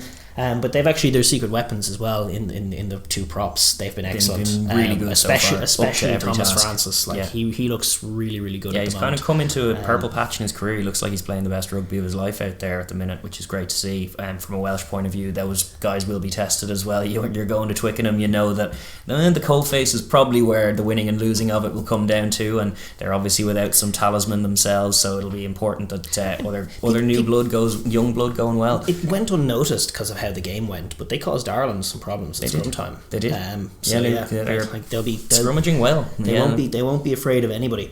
So as far as the game itself, I mean, the bigger Liam Williams axis that won them the game last week will be a place they go. I mean, we talked about in the England preview the kicking stats. That will very much be the MO. Say that'll be the MO again. Keep it in field. Don't give these boys lineouts at all, and let's get after Stewart. Get after Stewart. See if we can get the young man rocking. See if we can get him dropping balls. This is it. Kick proactively. Kick intelligently as well. They normally do when they're on their blow. That pair, but obviously loose ones could be punished as well. But it's going to be a big test for that kind of axis and the new look back line with kind of new leaders in Tompkins has been more physical this year. He's been talking about his physicality on defence. That could be tested if he's looking at a Tuilagi rocking up opposite him or something, like Watkin was good last week, but given how good Jay Davis was when he came off the bench, I think you got to start him veteran on veteran. This is true, but they've got some really good options now in that backline. You were highlighting it before that, like, even with injuries and stuff, you look at all of their backline options in the squad and you can pick really good ones with it, so they should be looking to be proactive. Obviously their offense hasn't really hit the same heights. They need to find their offense. It's all well and good kicking from the middle of the field, but to be honest, like, if they can't launch off their own set pieces, they're not in this game. Exactly, and they need to be able to find tries. And that was what they were so good at last year. But they were just creative. I mean, I was looking at the game they had last year against England. They scored 4 tries, and if you look back on them, the first one was obviously that controversial quick tap crossfield kick, which was great and terrible at the same time. And then they had another one which was just a little attacking grubber inside in the multi-phase. The English defence shot up and they grubbered it in behind, and then like a fluky bounce and a maybe knock on. Louis Rees-Out flicks it past the bull rushing Daly, who's come up from fullback, and all of a sudden Liam Williams runs in and scores. And then they had a Thomas Williams quick tap try, quick tap and go again, and then they had a pick that became a 5 metre scrum that became a flash it left, and no, it was a 2-phase powerful score to end the game. But it was that kind of little hungry creative moments and just turning glimpses of opportunities into tries and catching the English when they're kind of breathing and hands on hips going, that scrum didn't go our way. That's the MO. That's got to be quick speed of thought and speed of action has been so pivotal for them, and that means big job on the nine's hands. He needs to recognise those moments and tap and go and attack. Likewise, the outside halves in Dan Biggar and Liam Williams to guide them around, very important. They were saying as well. I'm just highlighting Beard from an England point of view. They need to target him. From a Wales point of view, he needs to lead that set piece because they do like launching off line out. And you're right in saying those offensive sets are what set them apart last year, and they need to find them again in Twickenham if they're going to have success here. So secure on your own ball, brave on your own ball. I'd like to see Beard in the wide channels again in that pivot point that he's so effective in the multi-phase. But they gotta kind of be proactive and be excited to when they get a chance to attack these boys, go after them with everything they have. Yeah, no question. They were saying as well that Kieran Hardy and Gareth Anscombe are to come in as replacement halfbacks. Based on decent form, to be fair. Hardy in particular can inject something. He can. He's already grabbed cheap tries with taps and goes as well. Yeah, exactly. They all are of a mould, that Welsh scrummy kind of. Just the way they are is very quick, speed of thought and action. Sometimes too quick for their own forwards or too quick for what they recognise, but the benefits far outweigh the drawbacks. In tight games like this, they can be the difference. And going back to that 2015 game that they did win, sure, it was a pivotal scrummy to scrummy, one scrummy on the wing, one scrummy infield, and a little cheeky kick that no one else saw, but a really intelligent one. Like, those are the moments that Wales sides can just snatch a victory from the jaws of defeat away in Twickenham and leave English hearts broken. Regardless of how it's going in the middle third of the game, just stay in it and then catch them. Don't get blown. They got blown away in Dublin, and that'll be the fear. It's an away game against a powerful team, and if they don't arrive to the pitch and don't control things, they can see how easily a team like that can take it away from them and put it beyond the reach of one play or a flip of the coin, which is where they want it. They want it in the balance and in the melting pot when it gets into deep waters, because they do, despite being missing a few talisman, your Alan Wynne-Jones, obviously, they actually do have pretty good experience in pretty pivotal points for those kinds of games. You're looking at Dan Biggar, like, look at the amount of caps versus Marcus Smith. Like, you're going to fancy your chances of edging a tight one when it gets into those closing stages. So it's up to everyone to make that happen. Yeah, and no question. And I think you touched on it there, but like, it was like we were saying with England, that when they were getting their powerful runners going, it'll be tough for Wales to stop it. And as much as they need to get their offense going to be in the game, and they can have chances against England's young midfield and new midfield, the defence is where, like, the bread and butter of this team is. And they were great last week against Scotland. They were bad against Ireland, and they're going to be facing a similar kind of challenge away from home. It'll be closer to the challenge they faced against Ireland for sure, in terms of the intensity, and just it's a home crowd baying for you, and like every bit of momentum that's gained by the home side or by your opponents is going to be greeted by a roar, so you're going to have to get back up and stop them. One positive contact in every 2 or 3 can be enough to unscupper. That's what happened against Scotland, and by the end Scotland were like dropping balls and fumbling them, but they kept their width really well against Scotland, and they forced Scotland to take the inside. Scotland love going wide. England is similar at the moment. They want to go wide. Now, they're complicated a little bit by the presence of Tuolangi, and that does change things. But England still, they've been putting pods out wide. They've been going pods of 3 on the edge. Wales will need to keep their shape and kind of force Marcus Smith in and force him to pop little inside balls that aren't there. And then on those inside balls, get after the ball, slow the ruck up, be your wily selves, attack the pill, because England, especially on the inside, aren't overly resourcing the rucks because their players aren't there. And then obviously the job of Tuolangi, I'm not sure who they're going to give it to. I'm not sure if it's going to change their shape a little bit. I don't know. But somebody needs to get after him when they're lined up, and it probably doesn't need to be Thomas Williams. Well, someone needs to put in a big righteous shot on him, because as much as guys like Faletau are back in and they're going to have to make loads of tackles and they're going to have to arrive to the pitch, and it's test rugby, like, he's been out of the game for a wee while, how's he going to respond? But Tuolangi likewise, like, we remember him as a domineering force, but just make sure that that's still him if he does arrive out there, even if he's to rock up after 60 minutes or something. First man to hit him needs to put in a shoulder and make him feel it and say welcome back to test footy, because you can get an edge in with positive proactive defensive plays and get your own crowd involved that way. And it'll go a long way to upsetting the rhythm of England. What they are experts at, as much as keeping it in and denying them lineouts, is just stymieing their rhythm such that it becomes a bit of a scrap. They're very good at that. Now, it did, like last year, it didn't matter because they were grabbing tries. It was a high scoring game a bit more, but they still, when England had the ball, which they did for large periods, were great at just making that breakdown, or making the tackle a little longer, or making the ball a little scruffy for the halfback, or getting a hand on the halfback as he's releasing it, and just making everything that little fraction of a second slower. And England sometimes struggle to respond to that. Their shape doesn't quite allow for them to kind of adjust on the fly with that tempo, and then you can swallow them up. And you even saw that with Marcus Smith there in week 1, when things were coming a little unsettled. Those sets just broke down fairly quickly and you ended up having to kick it, and that's exactly what Wales want to set up, is a game where they're frustrated and kicking it to them because they'll feel they can edge that one. Yeah, I don't disagree. It'll be a fascinating encounter, and most people are going for England. How are you going? Yeah, I'm kind of leaning that way as well. Like I like Wales a lot. I think they do have a chance to make this as tight as it can be, and I definitely can see them winning it, to be honest, as well. But the one that's prevailing in my head is just England being a little bit further in their development this year and being at home in Twickenham. I don't know if Wales have done enough. Despite a very good win against Scotland, I don't know if to get me confident that they can go to Twickenham and get over that. Because it's been a long while still. Eddie Jones is unbowed in Twickenham against them, and he'll be determined to keep that the same. I think it'll be a one-score game, but at around the 2017 type mark this time. I don't think we're getting 42 this time. I'd be surprised. 2017 of the tournament. Yeah. Well, of course we're going to go for England here, because we all know you're going to go for Ireland in 2 weeks' time, and you can't give them two home defeats. Pretty much accurate. Yes. So in my dream head, when Ireland win Grand Slams all the time. I'm probably with you. I like Wales. I think they have a much better team out. I think if they can get Faletau going and their kicking game going, like you say, they're a chance. But I'm just not sure that they can defensively deal with what England are going to be bringing with Tuolangi back in. I think they'll soften them up on the inside and then find the outside and find tries.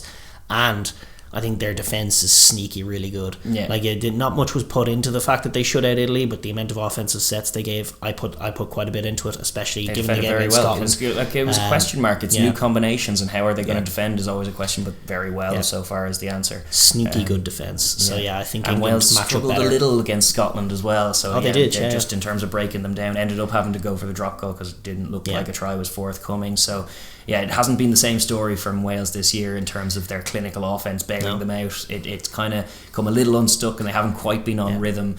And I think I'm just giving the edge to the home team. I think they're very evenly matched, though. It's a very good game because neither side is fully at their developmental peak. And they're not aiming to be either. It's kind of in that mid-cycle mode. But this is always a scrappy one. And to the victor go the spoils. Absolutely. We reckon England. Who do you got? Let us know in the comments down below. Absolutely. Ireland versus Italy in Lansdowne Road, or the Aviva Stadium. This is going to be the Sunday game, February 27th. It's going to be kicking off at 3 o'clock, and it's going to be refereed by Nika Kelly, the Georgian. He's been on the sideline for the first couple of weeks, but Georgian ref getting his first Six Nations game. Delighted for him. And as jacked and intimidating a referee as you'll ever see. Yes, he is. You wouldn't be chatting back to him. No, he's a fit lad. On the ARs on the touchline are Matthew Carley and Christophe Ridley, both English there, and then we have a Frenchman in Eric Gauzin in the TMO as well. So quite an eclectic mix, but good luck to our Russian friend, who is a very, very good ref, and I'm glad to see him in there. Jeez, it's a reprieve from the Mike Adamson we were talking about in the one before. Indeed.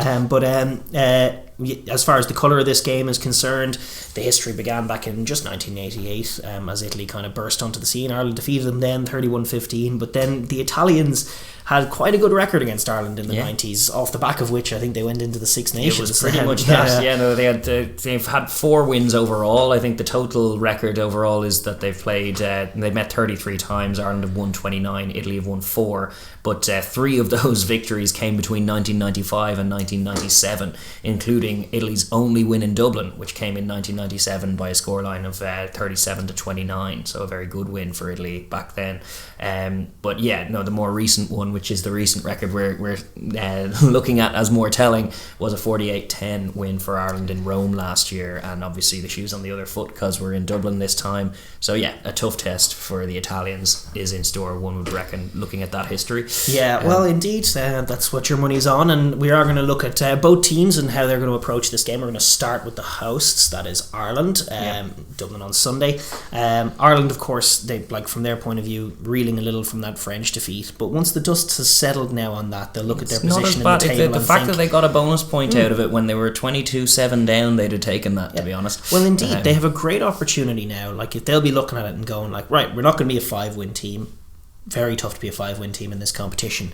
But if it's to be won by a 4-win team, we're in a great position if we can be that team to be the one that wins it. We've got bonus point against Wales, that's one against the field, losing bonus point against the French. Now they have a chance here to go in. It is crucial for them that they get a bonus point here in this game, get 5 points up on the board, and then take a bonus point from each of the first 3 games as well as their 2 wins. Going into the final 2-week block, they'll be in a great position. If it's to be a 4-win team that wins the comp, obviously they can't control if France are going to win the Slam or not, but they'll be in a great position to win it if they're a 4-win team. So that is definitely going to be a point of focus for the Irish going into this one.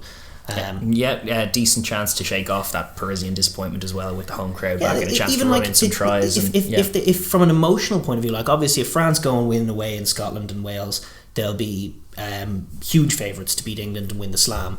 But like Ireland could know that if they get a win against Scotland, if they win a bonus point here and win in Twickenham next week, they'll know it'll just take a win against Scotland to put themselves out of reach of even a losing bonus point for France ahead of that game against England, which is the kind of thing that puts doubts in the mind during that game. They know that a losing bonus point isn't going to save them. So the second they're 3-0 down, Ireland are champions as it stands. Yes, and that's the kind of thing that can play on the minds. So Ireland will be thinking about this kind of stuff because it all comes into it at the end. And this is to not get a bonus point here would be a major slip up. It'll be a huge slip up. But then similarly, they're going to try and get minutes into some fringe players as well, because it is the Italy game and it is a chance to do that. We don't know that. No, we don't have the teams as it stands. We do know that James Lowe he was recovering from injury, but he's rejoined the squad, as has the uncapped Jimmy O'Brien as well, which is fair to reward his good form because he's a very, very good player. We also know that Tom O'Toole was ruled out as well. He was kind of in the line to get a start as well, or to get at least some bench minutes as well in this Italy game, but he is out as well.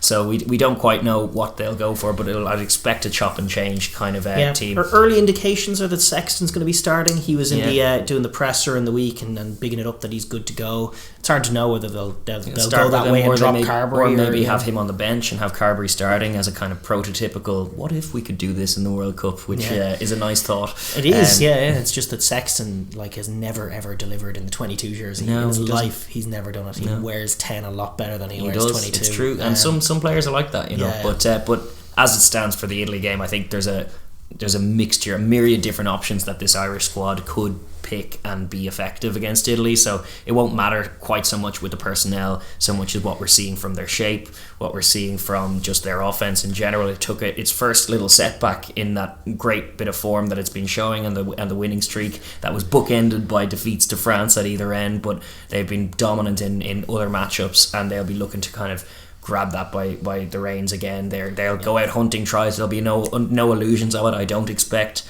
a polite 3-pointer to be taken in the first 10 minutes, which sometimes happens in the Italy game. I think you're winning penalties, you're kicking to the corner. Ireland do that anyway. Ireland are probably one of the least conservative teams when it comes to taking threes. They often go to the corner. They do. And while they didn't against the French last week, that'll very much be the lesson they took, and I expect them to be going for the corner from the start.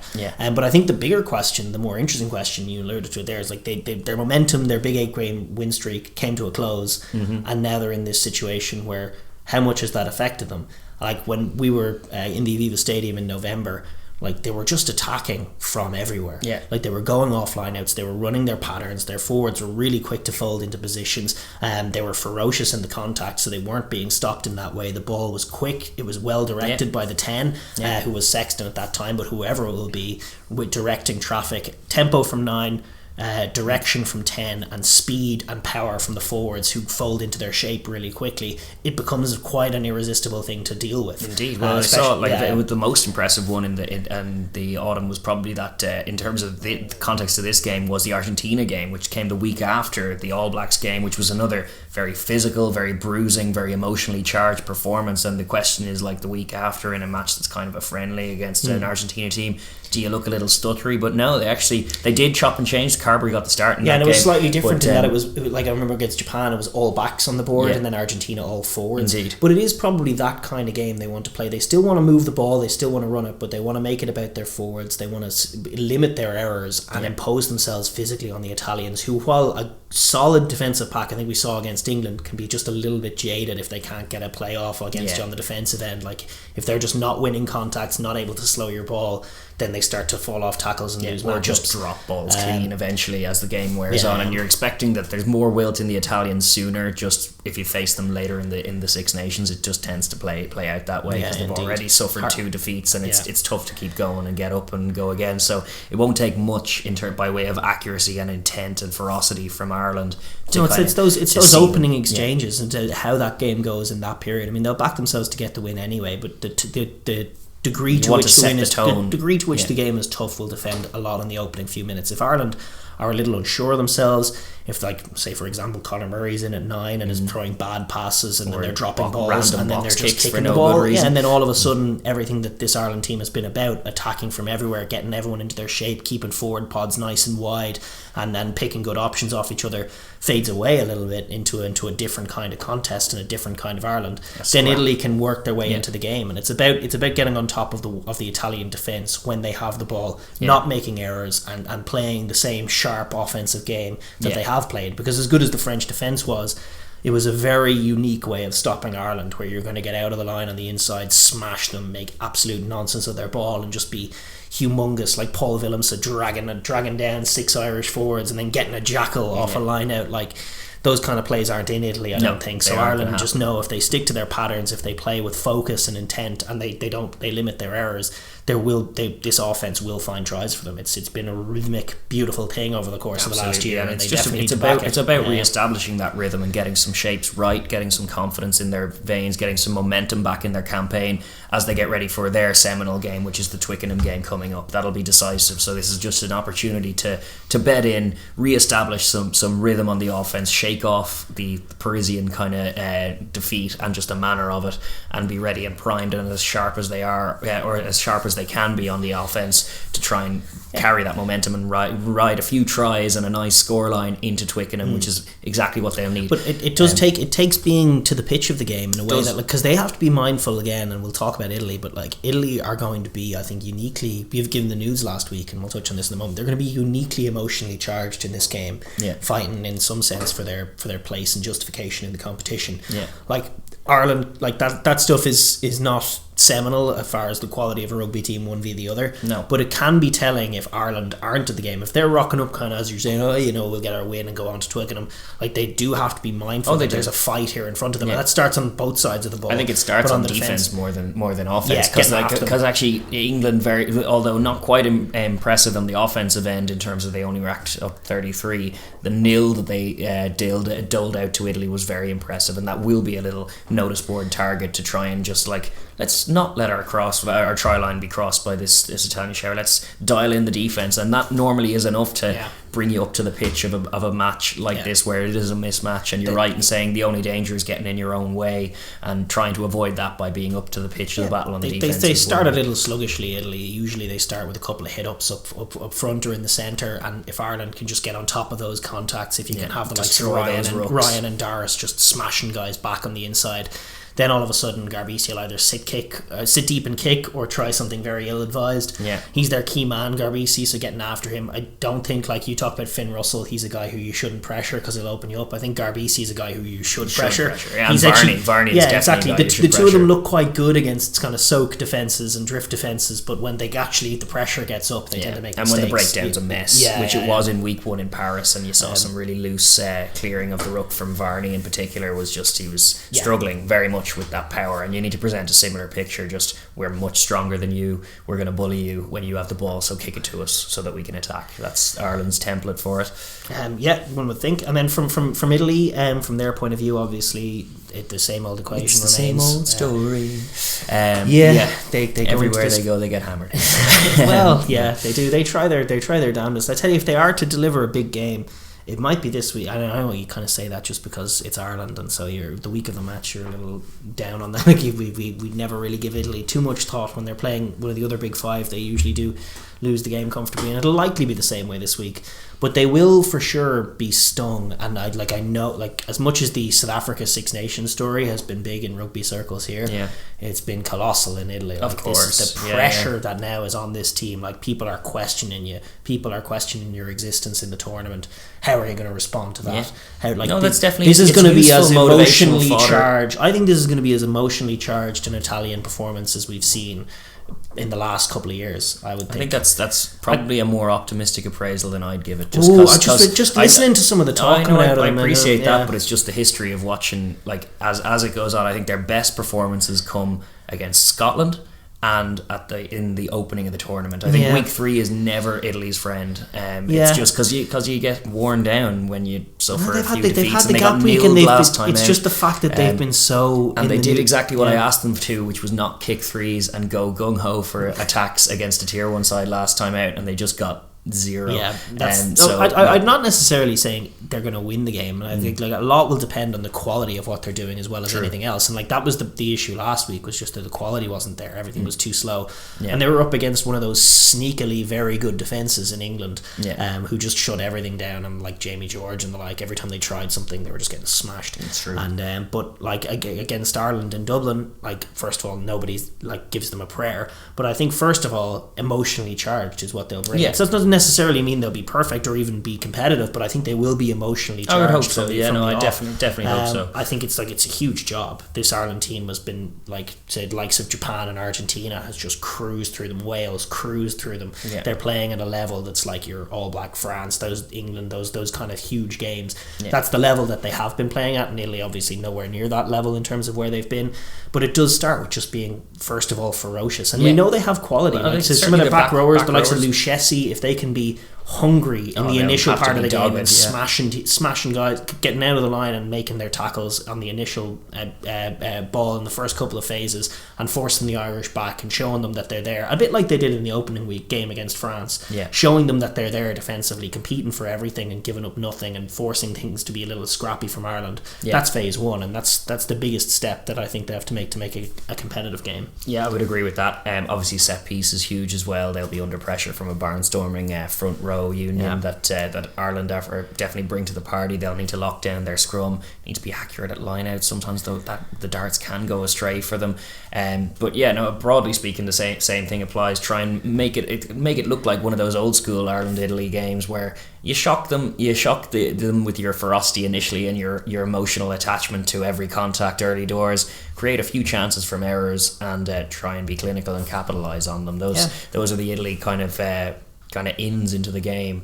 They're few and far between. I still maintain that they need to just go for everything, particularly when they have the energy, because the last quarter will not be theirs. As the Irish it depends on your bar as well. Like, if you're just setting the bar at a competitive 50 minutes, like a bit like Namibia taking the 9-0 lead against New Zealand, I disagree with it. I think their bar is that, like, they need to get rid of they need to not be nilled, and nilled doesn't mean nil in a particular game. Nilled means that they can't get to the end of another Six Nations campaign and have 0. That's what you're talking about, motivating people about, like, your people are doubting your side. That's where those questions come from. The fact that it's been many years in a row of just nil on the scoreboard. So go for it, try and score some tries. And I get your point, but also, like, I just think, like, the best chance of a competitive Italian team at the moment is that kind of Bennett style game, where it's just, it is somehow 0-0 at half time, because you've just controlled, you've given up nothing on the defensive end, you've controlled the territory, you've been miserly at set piece, the game's been a little sloppy, you've forced some knock-ons, and so the clock rolls on. And that's the template that a lot of these players have for being competitive. But then they do need to bring stuff on the offense as well. I do agree with you there, and you were making the point last week that just, like, in terms of folding into their shape, like, you had moments when Varney was trying to do something, or when Garbisi was trying to do something, and there just weren't guys picking good lines off them. It's true. A lot of the problems comes from that they have so little possession in these games, that they're those great back rowers like Lucchesi, who you want to be providing an option off a guy like Garbisi. he's already made 10 tackles. It's only 10 minutes in, but he's already a bit beaten up and he's a bit slow to get there. And Varney's, with a few bits of ball, he's been a bit frantic and trying to get something happening. They're just not in rhythm, sync, not in sync at all, and it's tough. But I still maintain that going for it and hoping that it clicks is a way to go. And getting Monty Ioane on the ball as often as they can, it helps them. Like they scored nil against England, but the time they got closest to getting a try was when they did flash it wide to get Monty Ioane on the ball, and then he chipped, gathered, and then suddenly it was on the other side. He is the danger for them, so try and get him, work him into space. But if they are to be competitive, like massive performances needed from Monty Ioane, from Lamaro, the back row as well, Halafihi, and I know they're down in Negri now as well, so maybe Brand Sane will come back in, picking off some line outs like he does so well. Like all of these guys need to have monster performances. Like I think at their very best, maybe they could be competitive. All of these guys come out just playing out of their socks and all the passes stick, and they are quick to get into their shape, and they do produce that emotionally charged performance off the back of all this talk about them leaving the competition. That's their in, and that's the maybe. That's the what would you call it? Just a little caveat that you'd add to your usual prediction to this one, I would say. Yes, perhaps. But with all that being said, what do you have for predictions? I'd like to be confident in Ireland. I don't think they've given me a reason not to be confident so far. So I'm like, obviously it all gets just a bit nervous as you arrived at game week. No matter who you're playing, you want to get this game out of the way. You want to get it out of the way with as many points as you can. Bonus point for sure. But just being physical in the red zone and kicking to the corners. They should have 4 tries in them anyway, so I'd say what if Italy conceded 5 tries in the opening 2 games, so I'll say 5 again, like 5 in each of them. I'll say 5 again, so somewhere in the region of 35-10 maybe. Hope that we're a little bit better, because it was rainy in Paris and we're a little bit like it's been miserable here with storms and stuff, but hopefully we get decent weather on the Sunday for it and we get a bit of a dry track to run on, and then I'll say maybe 6 or 7 tries. But the one I'm actually more important, I would like for them to not allow Italy to score a try. As much as I would like Italy to go for tries all the time, I would like for the defence to actually keep them to nil, because they haven't managed that in the last few years. It should be a little thing for them. They usually in any game they usually switch off in moments. Ireland, it's true. And annoyingly, it's very often when the subs come on, which is exactly the opposite of what your finisher effect wants to be. It's like, God, it's not normal. The subs come in, it's got a bit disjointed. Why?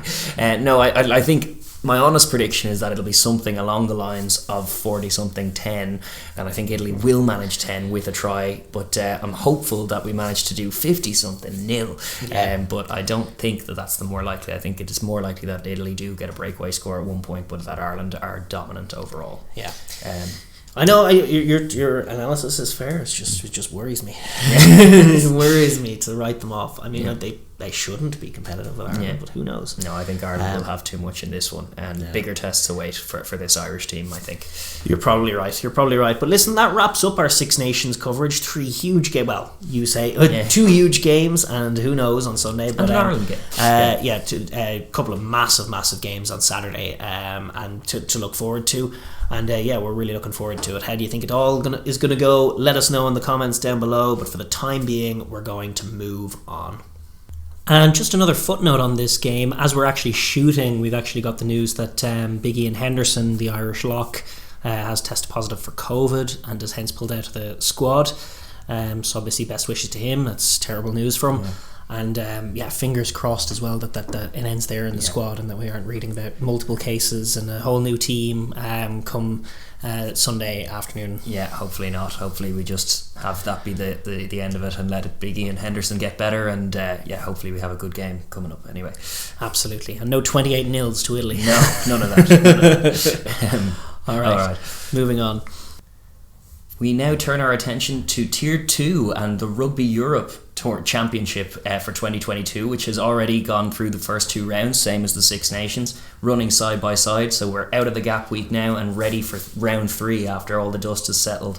It's been an exciting tournament so far. We're just going to quickly remind you of how things are before we get into the previews for this week. We obviously did our reviews last week, so you can check them out on last week's podcast. But so far in the tournament, we have an as it stands that looks quite diverse and interesting. Spain rocking up on top on 9 points. to Romania's 8. Obviously, they face each other today, so that'll all change, or tomorrow as you see this at the weekend. Georgia languishing in 3rd, which is very unusual waters for them, but they're confident enough that they'll be able to remedy that. Portugal on 2 points. That's not the start they were looking for. Russia, it's not what their play deserves. Not what their play deserves either, but Life's not fair. Similarly, Russia on 1, who have performed admirably in both games so far, but it just hasn't fallen for them despite being well in the contest. But they find themselves on 1 point, and the Netherlands languishing on the bottom on 2 or on 0, struggling to deal with the intensity of all of these teams hunting for World Cup berth. Yeah. And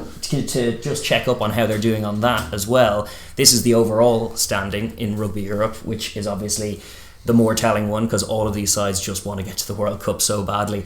Georgia have all but secured the Europe 1 spot up at the top with 31. Romania second on 22, currently holding the reins in the second and last automatic qualification spot. Then in the repechage, currently Spain sit there with 21, Portugal 5 points adrift on 16, but they'll have notions of catching them. That's what it's going to be, a right knife fight by the end. And Russia all the way back on 10, probably a bridge too far, despite some creditable showings in the first 2 weeks. Hasn't quite fallen for them. What if they 3 games left? Yeah. They can get to 25. 25 is the max for Russia. So not mathematically finished, but a whole hell of a lot of stuff has to happen for them to get in. Indeed, including bonus point wins in Tbilisi. So chances are you can stick a fork in them, no question. Indeed. But a great opening couple of weeks it was, and as we roll on, the stakes get higher. We have lost Russia, but we still have 4 goes into 3 goes into 2. This is it. In the remainder, and we'll start with the outside contender, the opening game of the weekend, the Saturday game. Yeah. Portugal hosting the Netherlands at Estadio Nacional Jamor in Lisbon. That's a 2 p.m. kickoff local time and GMT on the Saturday. Yes. And unfortunately, just more tremendous scheduling clashing with Scotland France. But what are you going to do? Not sure why, but Rugby Europe will be broadcasting it, and it has rewatchability, so you can go back and look at it. But keep the result away. Like, chances are you're not going to be bothered by that result too much on your feeds. I don't know if spoilers will be too primed in this one. Obviously, in terms of colour, it's a very welcome home game for Portugal, who have been on the road for the first 2 weeks in Tbilisi, followed by Bucharest. 2 of the tougher assignments you can get in this tournament, if not the 2 toughest ones from them. Yeah. And they've escaped with 2 points and 1 famous draw in Tbilisi, but kind of backs to the wall now. They really need every point they can get. Even the last try was a tough one to take away the losing bonus last week. I mean, 3 points they could have lived with, 2 just nearly chalks off the draw, which is terrible.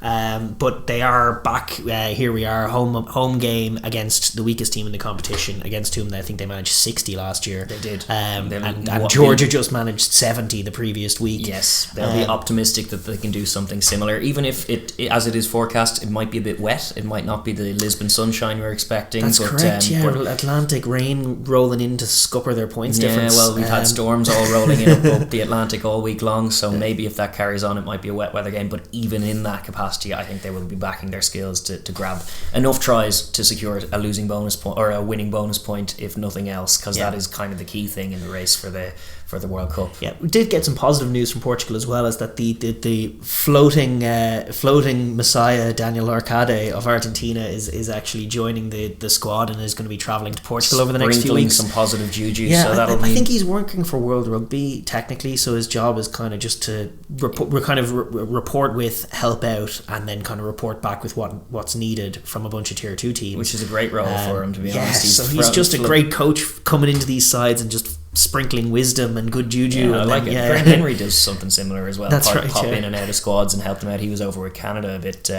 and then he bailed, going like, oh geez, he's a lot of work to do. But with Portugal, not a miracle worker. No, indeed. Well, with Portugal, they are still in the hunt, unlike Canada, and backs to the wall. But this is a good chance, not dissimilar to like England we were talking about last week when they headed to Italy. Like, this is a chance for them to dust themselves off at home, welcome their fans to the competition for this year by running in some nice scores and getting themselves back in the hunt in the table. They'll be hoping that they'll be looking a little healthier if they can get their 5 point, and it's the first game up, get their 5 points on the board, and then let Romania and Spain and all of these guys duke it out, and even Russia and Georgia have a right old ding dong battle. They just want lumps taken out of their potential opponents with a 5-try bonus point or 5-point bonus point win secured, which is what they're going to be looking for. From the Netherlands' point of view, it's another defensive nightmare after one after the other they have to deal with. If the rain holds off at all, it'll be very dangerous trying to defend these Portuguese. It will. I mean, from Portugal's point of view, first of all, Abcasis, I believe is the name of the guy who's played a 10 last time out. Gee, I don't know if I'd give him the shout again. I think maybe Marques a 10 to start if Portella's not available is the way to go. But also, they just need to be a little patient, because even against Georgia last week, like, it was actually like 17 minutes on the clock before they scored their first try. Yeah. And so they do tend to start games pretty competently, the Dutch, and then they have, like, it's a different speed and intensity to what they can deal with. Yeah. And usually by half time, like one of the Georgian tries, it came off a line break, and then they just popped it left for a 1-out runner, and he ran past 3 retreating Dutch players who were trying to get back on side, and the runner just ran past all 3 of them in an offside position and ran in, and that was the kind of pictures that they were painting. So it's just a question of being patient. Well, being patient and being smart enough to spot it. They're going to try and keep the tempo high. Be that with Marques at 9 or another young 9 and Marques at 10, either or. But they're just going to, like, quick taps galore. Let's attack from everywhere. Try and, like, let the 10 be a conduit. Maybe if you go with Abacasius again, he gets more minutes and it's a less intense thing. Work Appleton in at first receiver and get his left hand, get the 2 Pintos involved, get Marta on the ball. All of these guys need Lima as well, the other centre. Like, they're all dangerous strike runners. You just need to get them the ball, even if that means standing a bit deep, because you, like, 2 pass plays where you can get it that wide of the ruck and have a bit of time and space for those strike runners. They'll pick them apart. The Dutch don't have any line speed. Like, they should be able to pick them apart with some good incision, even if it is to be wet. Like, some basic execution at a high tempo is what Portugal are going to be looking for. They're going to be look to be tidy at set piece as well. Obviously, all of these bigger tests to come, they'll want to kind of keep their P's and Q's in order, be the more disciplined side, be the more kind of controlled side, be the more physical side if they can be. Just the higher level side all over, Try and make that count. And from the Dutch point of view, I mean, I think it probably, like, it's a question of starting well and trying to continue on, trying to get early scores. They do want to play an ambitious style of rugby. They have a Kiwi coach. They've got in Tay Campbell, a Kiwi fullback, and Geordie Hop on the wing. Hop's a good runner. Actually, that, like, the ballast, and we've said it before, like, the quality of athlete is not bad. They have physical guys who can run onto a ball, and sometimes they put nice sequences together and grab good tries. Their opening game against Georgia, they probably haven't matched that try since, but it was a great score, and they got Hop into a bit of space, and they got inside balls, and you could tell they know how to play rugby. It's just a question of staying composed and trying to stay on top of their gas tank as well, maybe taking some sly breaks here and there. Learn the Ebenetzev manoeuvre, like lie down for a bit and just get the physio in and stay in the game. And they want to try and slow. You'll want to try and slow it down as much as they want to play quickly with the ball. You got to try and slow Portugal down, and that'll involve proactive tackles, good reads, good shoots as well. Like, just keep it going for as long as they can. Got to hold in as long as they can, and try and grab scores, because as much as Portugal will score tries against anyone in this tournament, you got to accept that they do leave the door open or leave it ajar for you to be able to kind of capitalise as well. So look to get guys like Tay Campbell involved with the ball in hand. Look to try and probe space out wide. You never know. Take some encouraging moments from the game. Like, score some tries. And looking for an incremental improvement are the Dutch. They're not the ones in the hunt for the World Cup. No, but they might be thinking about the next World Cup or the World Cup after. Also, what they're really thinking of is the next playoff game that they have to stay up here, which will ultimately be their short-term thing. And then if they can get themselves to a level competent enough to win that, then they're in with another chance. They can get a new crop of players and they can go again and maybe start to build running something towards the next World Cup. That's the time frame they're looking at. But it's all about exposure to this level, and Portugal will ask very probing questions of their gas tank, because there isn't a quicker side in this tournament in terms of when they set the tempo. They play the quickest rugby. Gotta be alive to that. It's a tough task for the Netherlands on the defence for sure. No question. And are we thinking Portugal by another similar score, 50s, 60s? Yeah, we're thinking Portugal by quite a lot. If it rains a bit, then 40s or 50s. But if it doesn't, probably 60s or 70s. Like, they just depending on how hungry and alive and sharp Portugal are. Pretty much. It ball is in Portugal's court, and I think with their first home game and with the sting of last week still on them, I expect Portugal to score a lot of pretty tries, and some ugly tries, but lots of pretty tries. And hopefully the Dutch to grab a try. Absolutely. That's that game. Not too much intrigue there. The chances are it'll be one-sided, but we are going to move on and take a look at what is the big game, and this is the opening game on Sunday. And if there is one Rugby Europe game to watch, I think we said last week as well with the Italy game, if there's one game you're watching on Sunday, make it this one, make it tier 2, because the stakes could not be higher here. Spain hosting Romania from top of the table, for looking down on everyone on this year's table. This is currently a top of the table clash. This is what indeed. it is. Yeah. And a clash between two pole positions in the race for the World Cup. And if Spain win this, they're in a great position. Yeah, suddenly they're in the driver's seat for Europe too. And who knows, a championship as well. Yeah. Big game for them. It's in Estadio Central in UCM in Madrid. And that's going to be a 11:45 kickoff GMT, 12:45 local on Sunday. And obviously massive question for the home side. Robinson's Romanians could, if they conquer Madrid here, they have more or less boxed in themselves as Georgia is 1 and 2. That's it, and they've had a week off now after mission accomplished for weeks 1 and 2. Now they have this massive target they've been working towards a couple of weeks now. Yeah, can they go away from home, first away trip of the year? Can they manage those conditions and get a massive win that would all but secure their place in the World Cup? In fact, it nearly mathematically would. It would be totally deserved. It would also tee up that massive El Clasico between Georgia as one for all the marbles for the trophy this year. So Romania going in with all kinds of aspirations, but similarly Spain riding quite a bit of momentum into this one after a tough start to the campaign with their opening stanza of Rugby Europe 2021 was pretty dogged and pretty embarrassingly poor as far as discipline was concerned. But since the tail end of 2021 and into 2022, they've got a lot of momentum they're carrying. And they've had a nice run of games. They played basically Russia and Spain twice. Russia and the Netherlands twice, I should say, which is obviously the nicest run they could have.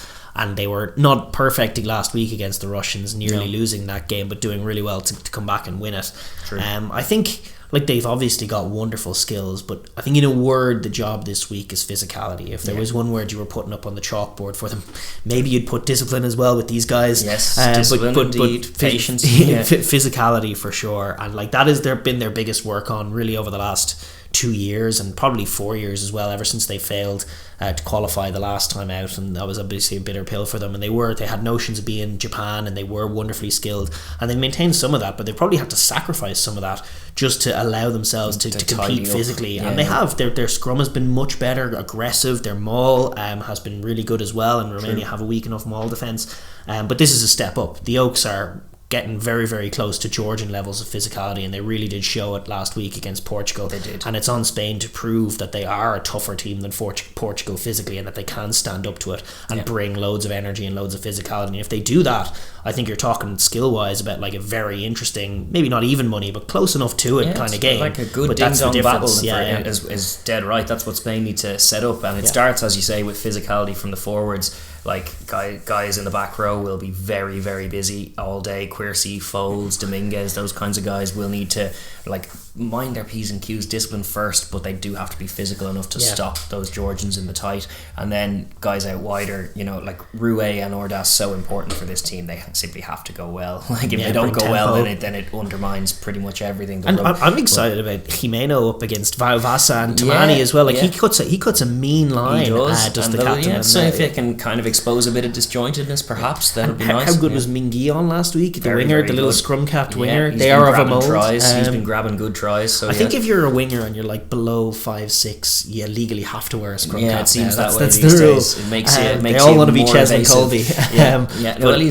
He's a very evasive runner for sure. If they can find even a little bit of space for him, they will get inroads, because they'll be looking to set their tempo and their platform, which involves being able to access the wide channels, being able to attack in a varied way with a nice rhythm, and that starts up front with the carries going well, but it flows through the halfbacks and through that midfield, you're right to highlight, and hopefully then out as far as those danger men out wide, because they definitely score some nice tries. When they string it all together, they look irresistible. They tend to be very, very tough to stop once they've broken the line. Their tracking play, Portugal getting a lot of the credit, but their tracking play is pretty spot on. It is. They run very nice lines. But it is a tougher challenge this week. They were great against Russia last week. They put up 41 points, but the Romanian defence, it looked like a crazy high-scoring shootout last week between themselves and Portugal. But when you factor in the fact that there were basically 2 intercepts, and like one that was conceded basically off a line-out drive, and then they flashed it to one side, but the line-out drive was so successful for Portugal that they were able to get it to the edge. Yeah. But outside of that, they largely contained what had been the best offense in the tournament. That's true. So that's a warning shot for Spain that like basically they're going to have to play in another level and another speed and cut some mean lines and bring the offloads. You're going to have to earn the scores for sure, but scores are what they're going to need, because you're going to have to accept that Romania are going to have purple patches. There's going to be moments in the game when you can't quite handle their pack. So score is going to be key to be clinical in front of your home fans to grab the scores you're going to need. The home field advantage is a big thing as well, because actually while we were saying Atlantic issues in Lisbon, in Madrid as of today anyway, as of Wednesday, it was to be 17 degrees and sunny, which given the time of year as well, very pretty nice. Lovely dry track for running rugby, and a good change. Like maybe overheat the big Romanians. Well, this is it. It's going to be a change regardless for the Romanians. So you're going to want to make all of those little kind of incremental aspects of home advantage tell, because including the crowd, they're going to want to get them on side. And the way you do that is proactive play in the first quarter and the first half to get them involved. No reckless penalties, because what I was partly saying there is just the Romanian pack will get on top of them at moments, and they cannot allow the response to that to be something reckless, which it has been at moments in this whole campaign, in this World Cup campaign. I'm not winning a contact, better punch a guy. Don't do that. Like, the ball's in the air, better smash a guy even though he's not on the ball. None of the stupid stuff that comes from pressure. Like it's only in moments when they are getting dominated that those pile up, because they look 2 yellow cards in the second half last time out against Russia. This is it. Like when they're proactive and when they're going through their halfbacks and they're moving the ball, yes, their runners look lovely, yes, they can take a load of tries, they can go away from home, score 41 points, but that'll all be scuppered against this really wily Romania team who won't make the same mistake. They never panic. They don't panic, so you can't allow yourself to panic in their wake. It's definitely not in their winning conditions at all, and in fact it is one of the danger markers on them. Like you can see the red mist descending on them sometimes when you can see it happen before it happens, looking at the Spain team kind of implode if they allow it to snowball on them. So being calm in the chaos is very, very much an important factor for Spain. Indeed, and I suppose forcing that is the way forward for Romania. They look very, very strong, but this is their first trip away this year. They have been home the opening couple of games, and it's a challenge, as you say. The 17 degrees aspect is a drier track, new challenge for them, but they'll, like all teams, like playing in nice conditions. They want to play their game. I expect Tamani and Vavasa will have no problem, no issue with that. Indeed, and those are really their key men. Like when you look at the offensive end, like Russia managed 37 points against these lot, and Russia are not quick. They're not as strong as the Romanians. Like they do have their concerns defensively against Jimeno and minding that Spanish attack, but on the other side of the ball, they should be pretty bullish about their idea of just winning these matchups. And like Vavasa opened up the game last week by just sitting down a man just out of nowhere. It was like a tight defensive game. Both sides were doing well defensively, and then out of nowhere, boom, and I'm gone. And he has become seminal in their offense. Sure, like they've had 2 different 10s in the opening 2 weeks, and both of them have gone well. I'm not sure. I think Boulder might be back in the fold for this, so they could go with either, and they'll have good options. But they need to be a conduit for play to get into those midfielders' hands, because proactively you just look at the matchup, and I think when Romania have the ball, they should be confident in that midfield kind of matchup of winning collisions and maybe getting a hand free and getting tries that way if they can run nice tracking lines. And defensively as well, it's kind of more of the same. I was very impressed with how they kept their shape, and they were so physical against Portugal, and they were ready for those inside balls and offloads. They were just more this time. Guys like McAvey and actually Sir as well made a load of tackles in that one. Sharika too. The back row were busy all day, as you'll have to be. It's a similar challenge. Both Iberian sides in this tournament do present kind of different pictures on offense than you would face in your kind of grudge match against Georgia more often or something. Certainly not as physical, but very fast, and you do need to be alert to where the danger is and where they're looking to pass it. But have your tape done, but look to try and swallow them up behind the gain line and make them panic. That's going to be an MO, is make them panic. If you can just upset them a little bit, Romania are the team that have more patience just innately. They are the ones that'll be calm, even if they go behind, because Spain are a team that can score quickly. They may find themselves behind, but their ability to dig it out. They've keep demonstrated squeezing. It'll tell in the last quarter. Keep Portugal. squeezing. Yeah, they have many bits of evidence in this relatively young team as far as like Andy Robinson's tenure and as far as the seismic change in personnel over the course of this World Cup campaign. It's quite a young team, but they are quite assured, and they already have good examples of, if we stay calm, we win this. If we stick to what we're doing, we win this. They've done that and stuck on message and managed to win these games. So they're a little bit confident because they've danger out wide as well. Malinte at fullback is a quality player, running very well at the minute. He looks very physical. And so they've got quality all over. And I think the one key work on from last week is just the cheap scores. Like it was one, they just kicked it out of their own ruck and then try. And mind the pill a bit better. That was McAvey actually captain as well. Exactly. It was a bad start for him, and then he gave up a penalty straight after, and then we're 10-0 down. Just little cheap ones, and it wasn't even panic. Like, and then the intercept as well. It was just a little sloppy. Like just throwing a casual inside ball without looking, and then Marrakesh is there. Like those were kind of telling moments in a big game, and they'll need to be scrubbed out, and they just, a bit like Scotland you might say as well, it's just like, be relaxed, you got the better offense, you got the better defense, you're the more physical. Just if we just don't blow this, we're good here. Indeed. And to be fair, they haven't been blowing games. No, they haven't. And even in those moments where they let that get away, they have a really good in-game recognition of the fact that, like, that's okay. Next play, like it's okay. We're under our sticks now. It's no need to panic. The maul will be big as well. Like if they can get after Spain, it's basically if they can get more mauls than Spain, they'll win. Yeah, exactly. Will Spain be able to resist a maul hurtling towards their own line, giving up the penalty yellow card? Not convinced they will. They'll haul it down. They will and give up the yellow card just and the keep going to it. Indeed, like it's a question as to whether you kick goals or kick for that corner for that. With that knowledge, just in this Spanish matchup, just knowing that about their discipline, like early doors, you may want to test it. Like before you kick the 3, you may want to probe the corner first, and if they repel you cleanly, fair enough. Next time you'll kick the 3, but maybe ask the question. It's no harm, and I agree. They do have the good patience for it, where if it doesn't happen, not this time, not that next time, but soon, and by the end of the game, we'll be the ones on top. Romania have been good in the knowledge of that, safe in the knowledge of that in pretty much all of their matchups. Probably barring Georgia, it'll be a different task when they face Georgia, but they'll know that if they can keep it tight, and like they even demonstrated that with grabbing that score before half time against Portugal when Portugal were running away with their purple patch, pegging them back with one clean try to make it just a 2-score game, just a manageable kind of deficit. They'll fancy getting over the line if they can be in range. So what are your thoughts? Is it the more mature team will take the gold away from home? Like I do think I'm backing Romania in this one. I think they're a better team, but that being said, home advantage could be key. I'm curious to see how they go away from home. If Spain can go bang bang bang, which they can, then it's a different picture. But no, I think on balance what I'm saying is that even if Spain do grab a lead, I think they'll be pegged back slowly, and I think over the 80 minutes Romania are the better team, and it'll show that. I'm getting very, very impressed with Romania. But then last time out I was so impressed with Portugal, I stopped doubting them, and then as soon as I stopped doubting them, they gave me a reason. But Romania outplayed them, and they looked brilliant in that game, and if they can replicate that kind of form, which I think they will, I think they're determined. I think they're on a mission. They're very well coached, and I think their mission doesn't end with this tournament. I think they're looking to go to the World Cup and perform there, which is great. They've had such great confidence from the last year, the way they're playing, the game against Argentina, like they can hang physically, and they're getting so much better at the other stuff that they're just in a great place. And I do like Spain, and I wouldn't, if Spain win, it's going to be a humdinger of a game. So if you hear Spain won, you know this is going to be a good game. It's true. But if it's my thought is that Romania probably the stronger team, just to win it just a bit, maybe just like.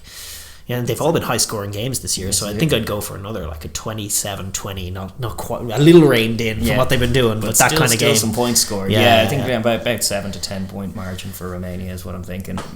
Maybe with a last-ditch try to take a bonus point away, which they've been wanting to do. We're really impressed with Romania thus far. Their campaign has been stellar. We will move on to another game that's happening this weekend. This is Georgia and Russia. Georgia hosting Russia in the Dinamo Arena in Tbilisi. Kickoff is going to be 2:00. That's 6:00 local time, but 2:00 kind of GMT. A chance for Georgia to treat their home fans to kind of an overdue home win in 2022. They'll be bullish for one, but they'll be looking to kind of hit the ground running and put on a show for the fans in the Dinamo Arena. They will. They're inflaming tensions somewhat. They have posters of the game in Ukrainian. They were doing promo tweets in Ukrainian, so they're definitely trying to work the sort of politics into the game as well and bring sort of an emotionally charged performance and maybe get some fans out. Yeah. And I expect it's going to be a little bit of a war in that regard. It could be. It'll probably be on them just to keep their cool a little bit because they are the better rugby team. But it's going to be a physical game and a real, like, this is going to be a tough game, and I think the fans are going to be into it. I think it's going to have added spice just given the whole geopolitical situation. And from Russia's point of view, obviously ignoring all that stuff, they, like, Dick Muir has just been building in this team, and they've been, you know, they can take encouragement from their opening 2 weeks, and if they can stay in this game too, I think they'll be pretty happy. Yeah, I would agree with that. Just to start from the Lelos point of view as well, a win here would obviously mathematically, I think, secure Europe 1, which is nice, but obviously they were impressive in the way that they put the Dutch to the sword out in Amsterdam, putting 72 on them. They'll want to carry that offense in here and stay cleaner, as much as making it a kind of a fractious kind of match week build up with all that Ukrainian stuff. Once it's on the pitch, you're right in saying they're the better rugby team, so they'll want to try and keep it clean and just execute. Exactly. It's probably an in for Russia is if every break and play ends in a fist fight. Like, that's not really what Georgia need. No, it's not. As much as they won't back down in that circumstance because they're bullish as well. But don't want to get dragged into a dogfight here. Want to be clean and grab some tries. Interesting, just on the history of this fixture, it's been played since now it's going to be played for the 26th time since 1993, and the Georgians are keen to point out that they have a 24 match unbeaten streak. The first match 29 years ago was won 15-19 by the Russians, and in 2002 there was a 12-all draw, but the other 23 matches ended in victory for Georgia with the last 20 in a row. There you go. So it's been a one-sided matchup despite being quite an intense fixture since then. So that's good juju and good momentum to bring in from a Georgian point of view. Yeah, and positive news squad-wise as well. Kvesaladze back, good. Niniashvili back, great. Beka Raggadze back. Great stuff. Those are three awesome players to reintroduce to the fold, and the guys in their absence have been going well as well. 72 last week without them. So now you have to arrange a back row with Beka Raggadze and Jalagonia. Now they're two out and out eights, but I really do hope they get them both in with Raggadze. They're good headaches to have, I tell you. Like they are spoiled for choice in terms of their weapons and their squad depth in this. No Saganadze just yet. No. I mean, that's their perfect back row, really, isn't it? It's probably some form of Jalagonia or maybe Raggadze with Jalagonia on the bench, and then Beka Raggadze and Saganadze. Lots of good assets. That's leaving Sutskaridze out, who'll be in this week, and he's good too. They're very, very good units in the back row, as they always have. Likewise, props, big edge here. They're going to try and get the squeeze on it. That set piece, going to try and get the squeeze on it maul time as well, and then trust both of their halfbacks. Hopefully we'll get to see some good minutes for both halfbacks, because both of them have had full showings in rounds 1 and 2, and both played really, really well. And what they're going to be about to played like a man who was burned by the fact that he got no minutes in that Portugal game. He was feeling like he could have come on and add something, but he did show something. He did. Well, like, now they go, whichever combination they start with, they're going to have to look to start or finisher, because they are two good assets, and one guy will get tired, and you do want to inject your scrum half, and it's a luxury they have that few other teams in this competition probably do. The biggest point of difference now between Georgia and the rest right now is probably the strength and depth. So you can trust guys to come in. So I hope to see good minutes from both the halfbacks, and I hope to see them providing good quick ball for Tato, who is the kind of general in chief in that back line. Like, their offense has grown, and Niniashvili, if he's back in, does add another dimension, but it starts with things like their forward pack marching forward in contact and Tato kicking them into the right areas. It does, but like I think it's a new challenge for Georgia in that, like, and it's also the way the tournament's been going, but too often in the past has this game become an arm wrestle, where it didn't need to become an arm wrestle, because the Georgians just wanted to play that game and the Russians were game enough that it became a squeeze. And Georgia are more physical than Russia, and they would win that game, but it takes longer to tell on the scoreboard. And it's a new challenge for them. They need to be able to operate with their runners and their wide play that they've been developing in games like these and make it count. They have such a speed advantage now over the Russians. That's the biggest point of difference in terms of on the field between the two starting teams. The biggest differential is the speed and skill they have out wide, even when they get their back row forwards out there. Like, Artemiev was still out there for Russia last week as well. He's struggling with the speed of play on the wing. You want Tabitsadze one-on-one with him. You do. You want Niniashvili on the edge with Kvesaladze, really pressuring that 13 channel. You want to completely stretch the Russians, gas their pack, and then hit them up front on the following play with your power runners and your Sharakadzes. But I would love to see Georgia have like a game where their backs take take over, Yeah. and it becomes just a bit them. more They have the deception. quality to Not do just it. their backs, but get Jalagonia out wide where he loves to rampage, Gjorgads or Gargads, like get these powerful ball runners on the play with a little bit of deception on 1 and 2 and 3 and 4 pass plays, and just run the Russians ragged, and then you'll be able to soften them up through the middle as well and be able to kind of squeeze. It would be nice to see the backs win the game and then the forwards kind of ice it with some maul tries towards the end, just the inverse of what would normally happen for them. Exactly, exactly. And the other challenge, to be fair, is defensive, because I don't think you can sniff at the fact that the Russians have amassed 62 points in 2 games. Brilliant stuff for them, to be honest. Like it doesn't have as much speed to work with, but they're picking lovely passes, running nice lines, and really being quite clinical with the few chances they have. 62 points in 2 games, and not like the Netherlands. 62 points against Spain and Romania. Yeah, like legit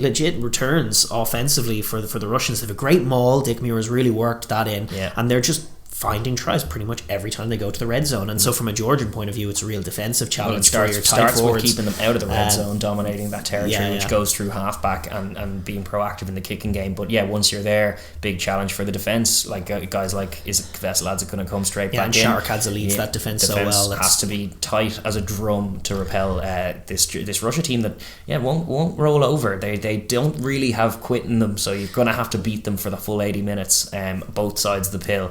And it'll help to have that crowd in there and have a bit of an atmosphere for those moments when you are defending. Try and feed off that and make it tell that you're in Tbilisi now and kind of impose yourself on the Russians. And then kick on is the Georgian memo. Absolutely, and you're right to say, like, from the Russian point of view, their best attribute has been their sheer stick-to-itiveness. In all of these games, they've been blown away, and then they've been back in the game, and then they've been in the lead somehow. It's been very impressive, to be honest, because I find them overmatched in every contest. And to be honest, that was the story in the World Cup as well. They did that too. They did that to Japan, grabbing the opening try of that World Cup, and it was like, once they're there in the contest, they do give it their all, and they are very tough to make roll over. They don't roll over, to be honest. They play to the final whistle, which is just a very admirable trait in any team, to be honest. So I've been really impressed with their opening 2 weeks. The fact that it hasn't gone their way, and now they are away in Tbilisi, means there is like the slight fear that they just kind of don't have it 3 weeks in a row now that they're out. New coach, and they've had the gap week. I don't see that. That's the fear, but I haven't seen it. So it's a bit of a muted one at the back. I'm expecting to see Gaisan arriving to the pitch, and he is so vital for them at 10. He's been dragging them, kicking and screaming. Certainly in that first game when they were overmatched against Romania, he was single-handedly dragging them, kicking and screaming back with some line breaks, some kicks, and like everything, box of tricks to get them back. And it has to go through him, and be like, they have to try and edge what is a very good kind of halfback combination in Georgia and a good kicking game from them to try and navigate that territory, frustrate the hosts, and be able to capitalise when they do arrive in the red zone. Yeah, no question. I think the biggest fear for the Russians is just being simply outmatched in terms of physicality, speed, skill. Yeah.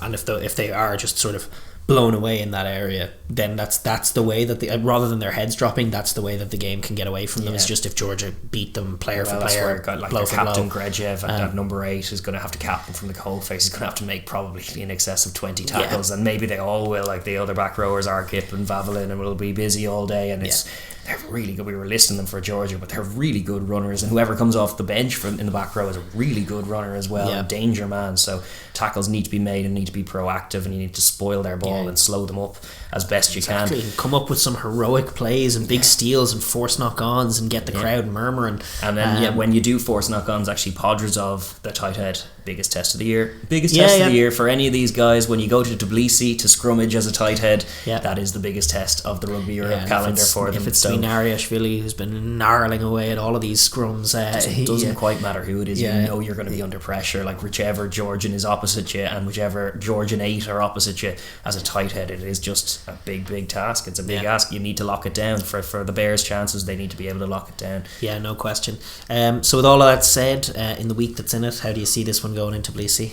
I see a rather one-sided win for Georgia. I think it'll... Yeah, I think we won't quite see Russia be able... I think we'll see good Russian moments, and I don't think you'll see necessarily a bad performance from Russia, but I think it'll be just a combination of them not quite having the same stakes to play for, being that much further back, and the fact that Georgia do still have it all to play for. They find themselves third in the table. They're at home. They're a little bit stung after that. They haven't won at home yet in 2022. Their population is currently incensed by Russia. They are currently incensed by Russia. Losing is not an option. No, I think it's one of those games where you'll see one team very emotionally charged and the other team game, but maybe not quite as massively kind of seismically emotionally ready for what's coming. I think Georgia will actually win by a couple of scores at least. Yeah, I mean, the question is, do you feel like Georgia you'll be satisfied from a Georgian point of view that they are doing things the right way, or is it going to be like that usual game they have against Russia where it like ends 22-13 or 22-16 and they edged it physically and they weren't ever in danger when they spent most of the second half in the right part of the field, but it was still a one-score game? Or are we going to see them really get after the attack and put up 30 points or something like that? I think we'll see them score a few more points. I think the way that it's gone this year, there are more points flying around, and I think they will score some tries in this one, and I think they'll manage to keep Russia at bay for the most part as well. Yeah, I think I agree with you. Yeah, I hope you're right, and I think you're right as well. Like, I think the Georgians are due a big performance, and especially after the Portugal game, this is a big one to put to bed before the last 2 weeks against Spain and Romania. Yeah, absolutely. It'll be broadcast up on Rugby Europe, as all the games are as well. And who you got? Let us know in the comments down below. Are you watching from Tbilisi? Are you going to be watching from Sochi or somewhere else in Russia, Moscow? Let us know down below where you're watching and who you got. We do love seeing the comments on it. Absolutely. Listen, that kind of ends our international footy preview, the bulk of the show this week. Huge couple of weeks in both of those championships, and we are looking forward to it. But we do have some other international footy to talk to you about ahead of the coming weekend, and that is the final game in the Women's Rugby World Cup qualification tournament, the last place in the Rugby World Cup. There's now 13 teams. There will be 12, and it will be one of Scotland or Colombia after Colombia put a 19-10 win. With 18-10, sorry, and it was with 14 women on the field. They played 65 minutes with a one fewer player, and scored a couple of great tries. Yes, they did. With lovely wide passing, and we're like, hey, look, we're Colombia. Let's go. Running in some nice tries, playing some wide ball. They are out in Dubai, which is the track for the sevens, so running rugby is the MO. And Scotland, they're not really used to Six Nations stuff, so Colombia will come in with fancying their chances. Just obviously Colombia as well. They've never actually qualified for the World Cup, and they played their first ever overseas match only a wee while ago in their last qualifier against Kenya, so that's massive props to them. They're obviously doing some great stuff in Colombia at the grassroots. Commiserations to Kazakhstan, who do have a bit of pedigree, but didn't manage to get the done in that one. I tell you what, this is a minor point, but Colombia won the game against Kazakhstan last week. They were going into the week, they were 26th, I believe. That's right. In the world rankings, and Kazakhstan were 15th. Yeah. And they won the game, and they only went up one place to 25th. Yeah. And it was the first time either of the two teams have played in 2 years. And so I'm thinking, how long is it going to take you, if you're a good team, to get actually up in the world rankings? I mean, I would have thought that win would be enough to see them pass Trinidad and Tobago, but no, apparently not. Apparently not. Yeah, no, you're probably right. It's a bit skewed by COVID and the absence. Obviously, this is the World Cup that was meant to be 2021. It's now played in 2022. I always feel that the points, there's a case that to be made as a minor point in the rankings, but the points, they should maybe get bigger the further down you go. Yeah. I understand why you can't give 10 points to a win for England and England over Ireland, because there's only 5 points that separates the top 8. Yeah. But actually, when you get down there should be scope to pretty quickly move from 90th to 40th, because actually it just takes one leap to leapfrog all of those teams. Really. Maybe. But anyway, that's a minor point. It is a minor point. It'll all be scrubbed out if they can qualify for the World Cup and beat Scotland. Then they'll 12th. Jump up. I'll have you know. Yes, exactly. Scotland are currently, I think, 9th in the world ranked going into this. But that tees up the final. Obviously, we were saying last week it was meant to be a quarter-final or semi-final final tournament, but obviously there were Samoa pulled out, Hong Kong pulled out, there was COVID-related issues, so that all ended up scrapped. So now the final will come this weekend. Friday it's happening on the 25th, 7 o'clock local time out in Dubai, or 3 o'clock GMT. I think it'll be streamed on World Rugby's YouTube and all of their platforms. And a game with some stakes, real stakes, World Cup shootout, and who knows, could Colombia do it? Probably not. Scotland probably bring more intensity. Definitely coming in as favourites with the Six Nations pedigree that they have. But yeah, good game. You know, out in Dubai, like similar to the Irish athletes when they face the sunlight. Scotland not much better. If the sun beats down maybe and a Colombia keep running wide and attack with verve, then you never know. But it could be a good game, and it will be broadcast up live as well, so well worth a watch. And we'll finalise the format for that tournament later on in the year, and hopefully we can have a great one out in New Zealand when it rolls around. Absolutely. There's also the small matter of the under-20s to talk about as well. All 3 games this week on Friday, and obviously slightly different dynamics in that Italy more than competent with the win over England. Scotland and Wales probably languishing perhaps even behind them. Italy have been so impressive in the under-20s for the last couple of years, and including this year. So we've got some interesting games. Obviously the same 3 games all taking place on Friday evening. England hosting Wales, and that would be strong favourites England, although who knows, after a 6-0 defeat they'll be hoping to score a point. They'll have to do that before they get notions of winning the game, so it starts with getting on the board. Then you've got Scotland hosting France in a game that France will be firm favourites for, and Ireland hosting Italy. Ireland obviously with a great start, but Italy, who knows? Ireland favourites with the home tag, but Italy very decent at this level, and more danger than you'd be expecting. So that could be probably the game of the round. Possibly could be Ireland and Italy. Italy plays depending on how well Wales go against England. Who knows, that could be it either. But hopefully Ireland, cracking on. We beat France away. If you beat France away, you should be able to beat Italy at home. That's some of these things carry through from senior level down. But definitely a cracking tournament so far. And come on Ireland, because they've been putting together a great campaign. They're in the position that France find themselves in as the only team left in the hunt for the Grand Slam in that one. So let's keep that rolling. And come on, the Irish under-20s. They've been playing some great stuff. They have. It's been encouraging. But we're going to move on now and look at the club footy briefly before we wrap up. And we're going to start in Europe as we do. We've got the Top 14, which took place last week, and there were a few interesting games.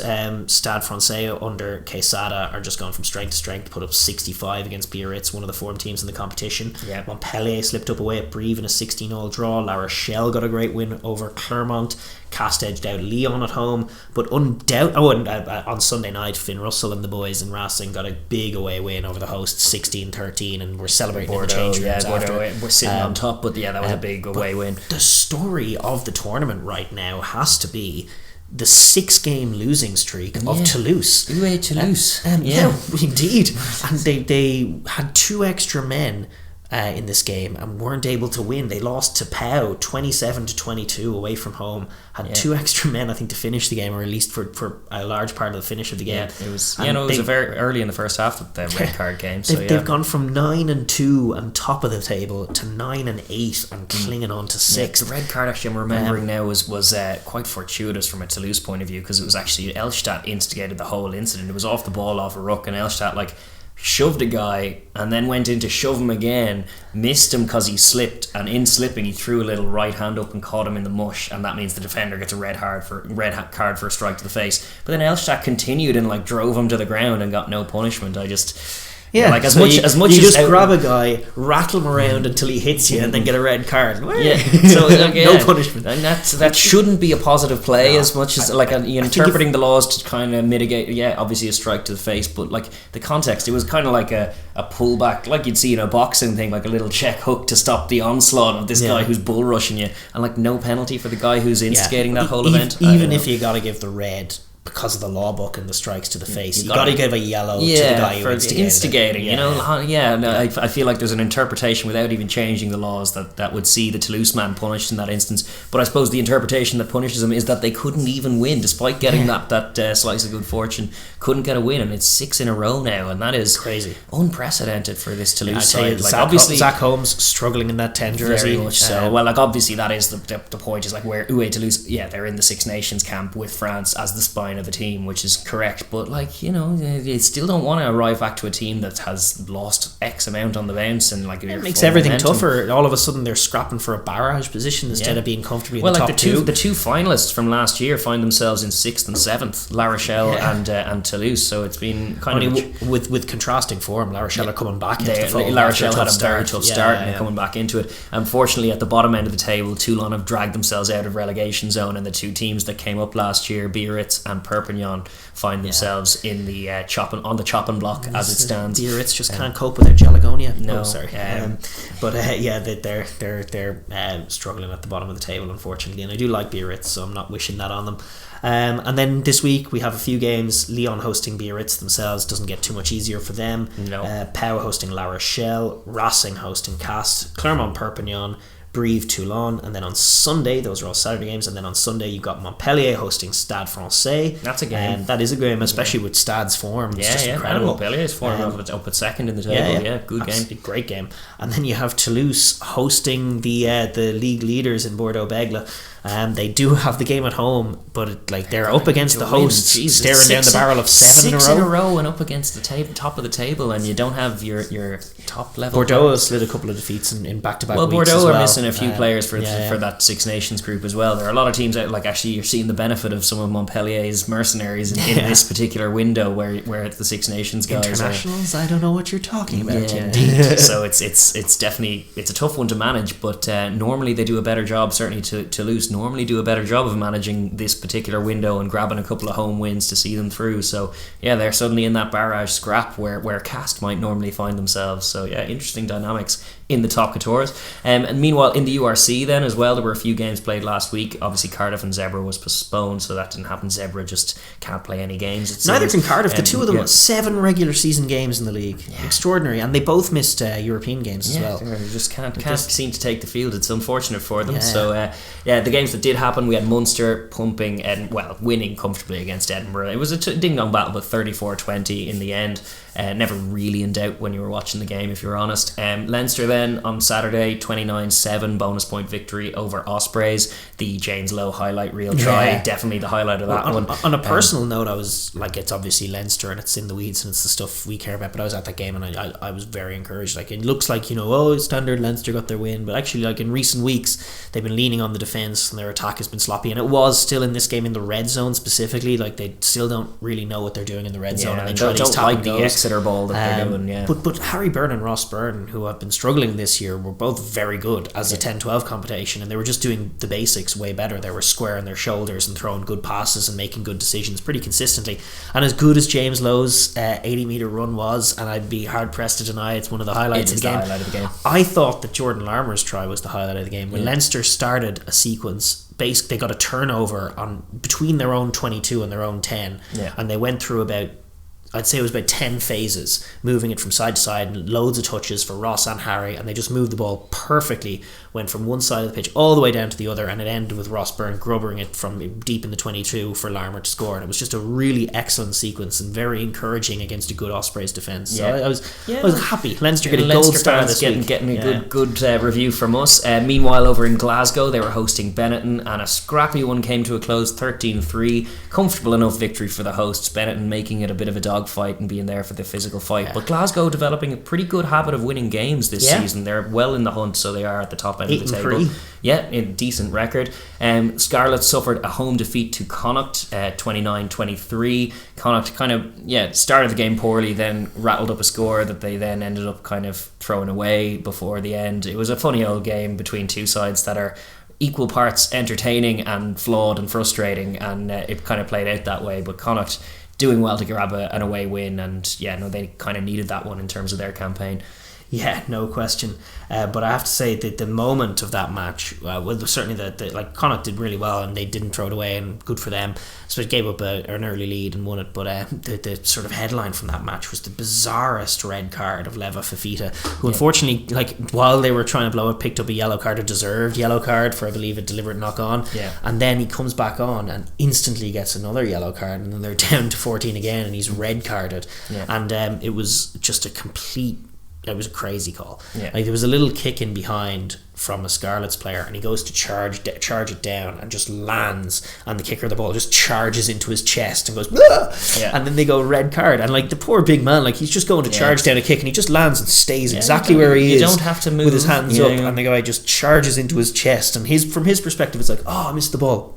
What are you doing there? The guy just charged into his chest and he got a yellow card and a second yellow and a red, and he looked very hard, distraught. Fifita walking off the pitch, and it was He couldn't do anything. It was the biggest nonsense call. Yeah, and, big men suffering for having little men bounce off them, and then it looks like you did something disgusting. that you didn't. Yeah, disgusting. No, indeed. The hustle of the little men. Well, the justice is that they did end up getting the result out in Wales, so a 6-point victory, losing bonus point for Scarlets. And meanwhile, in Dragons, out in Rodney Parade, we had a scuttery 12-0 win for Ulster in the rain. That was some of the worst conditions I've ever seen. Yeah, Rodney Parade isn't a pretty pitch at the best of times, but my God, it was an absolute mess when that game was played. Weather, the wind and the howling. Some games in Galway have been worse than it, but it was probably top 10 worst condition Tip games of the cap to any Welsh fans who made it out, or any Ulster fans who made it out and watched that one, because it was one for the purists. There were one or two also in Samoa, some Samoa Tonga games where there's been deluges, but that was right up there with the worst. Pretty bad. It was and credit to Ulster for finding a couple of scores. Yeah, out of there. Could well have been 0-0. Such was the ugly quality of the whole thing. So this weekend we actually only have a few rescheduled games from round 10 to get through. So Zebra are playing the Bulls. Touch wood, hopefully Zebra are playing the Bulls. Leinster are hosting the Lions. Good to see the South Africans back up in Europe as well. And Connacht are hosting the Stormers, while Benetton will host the Sharks. A different Safa test for this Benetton side. The big Safa slayers that they are. Can the Sharks do a better job of it than the Bulls did? And the Bulls obviously out to Zebra. The Lions probably bad against Leinster. Stormers very interesting. That is a good game. With Stephen Kitsoff against the Connacht Tighthead matches up pretty well. He does. But I must say, I'm kind of it's great that we have these South Africa versus European games again, but why does no one ever go to South Africa? I assume at some point somebody is going to go to South Africa and play a game, but no, they'll just do a second tour. I don't know, it seems weird to me, but anyway, it is what it is. And no games for Cardiff again this weekend. I don't know when they're going to fill in their games. I suppose during the business end of Europe. I suppose so. It is obviously all over the place scheduling wise. And yes, the Safa teams are back up north rather than... We got close when Munster kind of nearly had a game against the Sharks, wasn't it? Before they ended up having to bail on that. We do want to see these... URC teams, they're Pro 14 or whatever, the Celtic teams going down to South Africa at some point, but not this weekend. Only a few games, both on Friday. I think Zebra Bulls and Leinster Lions are on Friday, and then Connacht Stormers and Benetton Sharks are the Saturday games. Yes. So some good action coming up. And in the Premiership, some more interesting results. Bristol slide continued. They lost to Worcester 19-14. I was asking last week, can they manage to get an away win in Worcester? And the answer was no. They get a bonus point, but they're probably not accruing points with the speed they need down in 10th. 5-10, 5 wins, 10 defeats. Not good. Terrible. Not good. Yeah, considering where they were last year, top of the table, they have slidden right down. Radradra's forms off a cliff. Harlequins has fairly killed them, haven't they? Based on the evidence that indeed. And they were allegedly building under Pat Lam. Well, this is the first time we've seen a Pat Lam team that was building go down. Yeah, because he left Connacht before that happened, to be honest. So interesting to see how they bounce back, but chances are it'll take until next year. They're obviously still in Europe and they'll give that as good a go as they can, but they don't look at the pitch of it at all. No. And then we've got Quins beat Wasps 29-24. Good ding dong battle there. Leicester managed to dig out the win against a tougher Bath. Yes, who are slowly improving as the season goes on, but it's still only a losing bonus point at home for them, unfortunately. Sale Sharks beat Northampton Saints. A big away win for Sale under Sanderson. Keep getting better now, up as far as 7th, and they just keep getting better. London Irish got a back. They now have done the double over Saracens. Awesome. 32-30. Feather in the cap for Declan Kidney and his troops. That's 32-30 win over Sarri is a bit of a humdinger of a game on Saturday. Last minute kick from Paddy Jackson, so it was. But sure, listen, we'll say nothing about that. And then on Sunday, Exeter pipped Newcastle despite being a man up. Newcastle were man down for about 60 minutes and were leading that game improbably, and the crowd were getting into it, and then Exeter stole it to death with the kick, and they were kind of gutted about that.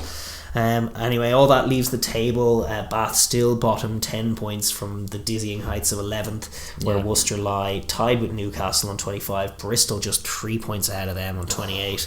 Right down there. Then Northampton, Wasps, Sale, all in that kind of middling area, and only 2 points clear of Sale and Wasps are Irish and Exeter up as far as 5th, and only a further 2 points ahead Gloucester in 4th, and Quins 1 point further ahead in third, with Saracens a bit more ahead, 6 points clear to Saracens, and then a further 11 to the top of the table. Leicester good for top of the table so far. Indeed. The picture's starting to take shape in terms of the business end of the season. But all right, like, there's a lot of teams. Like if I'm Northampton, I'm 6 points off Gloucester, and some so, teams so do- everyone some teams between Northampton and Gloucester are in the hunt for the top four. Yeah, Race for fourth is and great. there are a few teams who have a game in hand still as well. There are a few rescheduled ones to go ahead. So the game is still on, and there are a fair few teams in the hunt.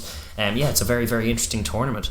And then this week we have a full weekend's fixtures as well. We have Friday, Worcester Warriors hosting Harlequins, and Sale Sharks hosting London Irish, as well as Bristol welcoming the Wasps to the Ashton Gate, and hoping to get a home win on the board and to get some points up there. So those are the Friday games. Then on Saturday at 3 o'clock we have two kickoffs: Leicester Tigers v Gloucester and Newcastle versus Bath. And then on Sunday you have the Northampton Saints hosting Exeter Chiefs out in Franklin's Gardens. It is a bye week for Saracens in that one. Absolutely. But Europe isn't the only home for club footy. There is club footy going on around the world. That's correct. And so we're going to move on. We're going to take a briefest look at the Major League Rugby, which had its third round, and we saw New England beat Old Glory, who are struggling. New England are looking good and racking up points in all of their games so far, which is very good, encouraging. Rugby New York beat Rugby ATL in one of the games around 36-31. Toronto Arrows beat Nola Gold in New Orleans 24-23. Lots of away wins. Yeah, this it was weekend. 5 out of the 6 games were away wins this week, bizarrely. The ones that booked the trend were the Austin Gilgronis with a 24-10 win over the Utah Warriors. The Dallas Jackals were so close to getting a home win on opening day. First home game, and it was 33 they managed to score, which could be a winning score, but they coughed up 38 to the Houston Sabercats. They're going to have to work on that. They're going to have to work on that. And one of the other games of the weekend, the final repeat, did live up to the hype, and was a 31-28 away win for Seattle over San Diego. You're tipping your hat for them this year, and they look very, very good. They got the pedigree, man. They do. They also got the best fan base in it. The fans have bought into it. They've got a great crowd out in Seattle. This is true. Yeah. This is true. Well, as it stands, then through a few rounds, there are only 2 unbeaten teams left, and Seattle are one of them, and Austin Gilgronis are the other.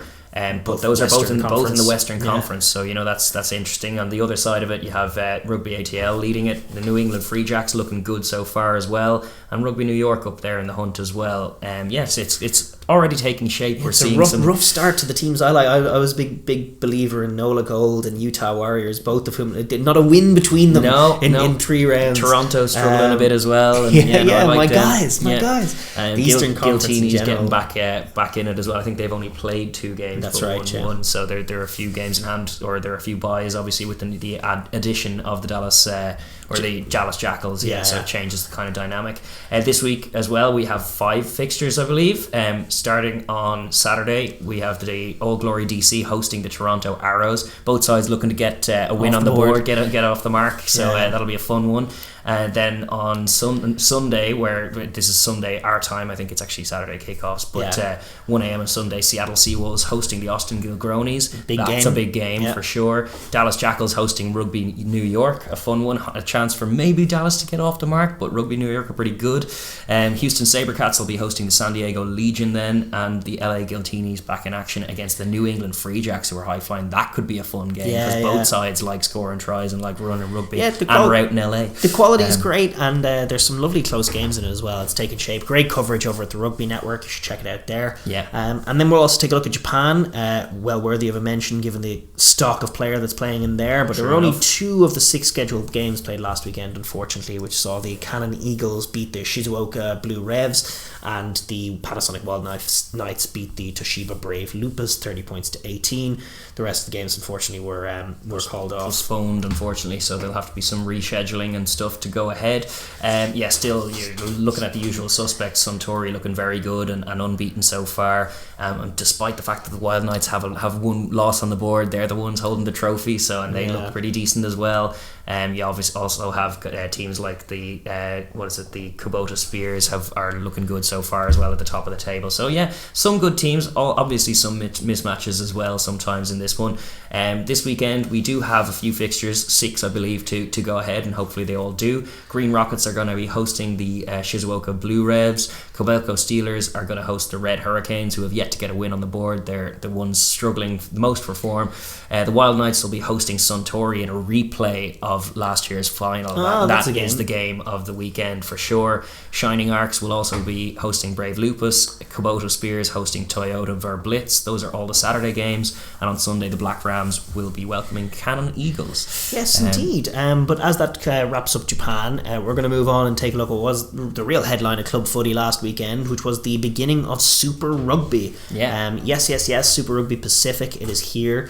Unfortunately, the opening game between Moana Pacifica and the Blues was postponed, and they're unsure, I believe, about the Moana Pacifica game this weekend as well. Which is the Chiefs, which is pretty unfortunate news. They're meeting on Monday, I believe, to discuss kind of the return to play protocols for Moana Pacifica and how they're going to. Maybe some of the guys were struggling with COVID, and they just because you got a negative test doesn't mean you're 100%. It's true. Absolutely safety first there. So as it was, the competition kicked off with the Waratahs hosting the Fijian Drua.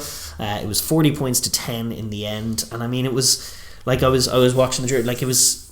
They started the game really being very physical, and then they were a bit like the Scots, like they gave away some mad penalties because it was like, bomb, win a contact, drive a Waratah back for 10 metres. Bomb, win a contact, drive a Waratah back for 10 metres. Come flying over the top of a ruck and give away a penalty. It's like, no, Drua, no, you were doing so well. Besides Scotland, I actually thought they looked a little bit like a Fiji side from like 20 years ago, like where it was just a little bit disjointed at times, but no doubt in their physicality, no doubt in their skill set. Loved the opening war dance kick off the tournament. I was so hyped after that, and I thought the players were as well. And listen, They did have good physicality. Like there were bits and pieces there of a good performance. They just couldn't really get their offense going, which they need. They do desperately. But I mean, I thought they were physically up to the fight anyway, and had some solid players.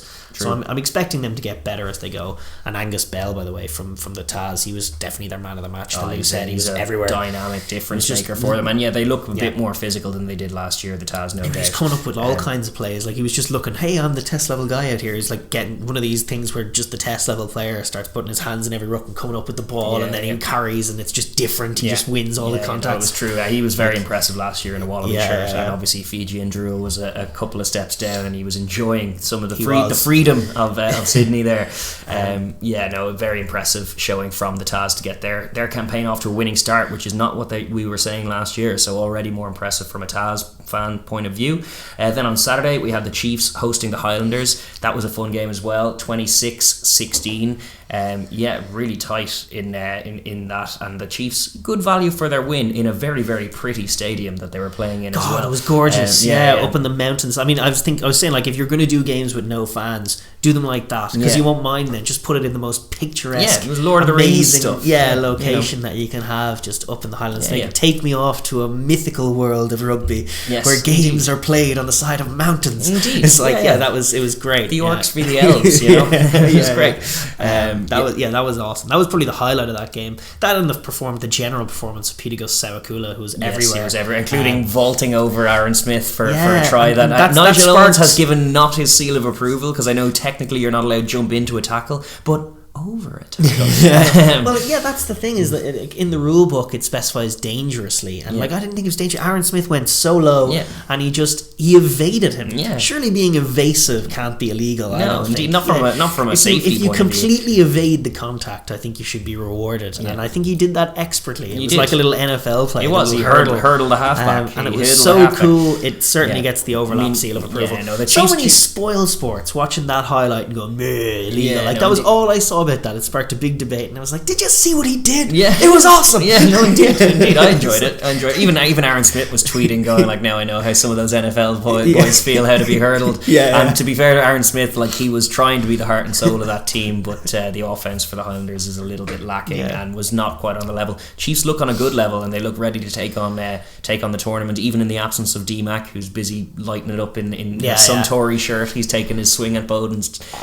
sabbatical, but the Chiefs affects them, no question. But they do look well enough to compete anyway, and more so than the Highlanders, I think, for sure. Yeah. Then in the other game, which was probably more of a banger, it was, the Crusaders playing randomly in the roofed stadium in Dunedin, Forsyth Bar. Yeah, that's wrong. So like you have good New Zealand, bad New Zealand. Yeah. Have it up in the prettier pictures. It was up, get them all in the mountains, please. It was like Lake Wakatipu or something was where the other one was. Yeah, no, like up in that pretty scenic spot. Get your Lord of the Rings on. Yeah, but they played in the dry track in Forsyth Bar, and they did reward us with a great game of rugby. They did. 42-32 it finished, and I mean it was closer perhaps even than the score suggested. As is always the way with this, there was a moment when the whole world is going like, you can do it, Canes, you can do it this time, you can really get them, you're in it. And then by the end you're going, these Crusaders.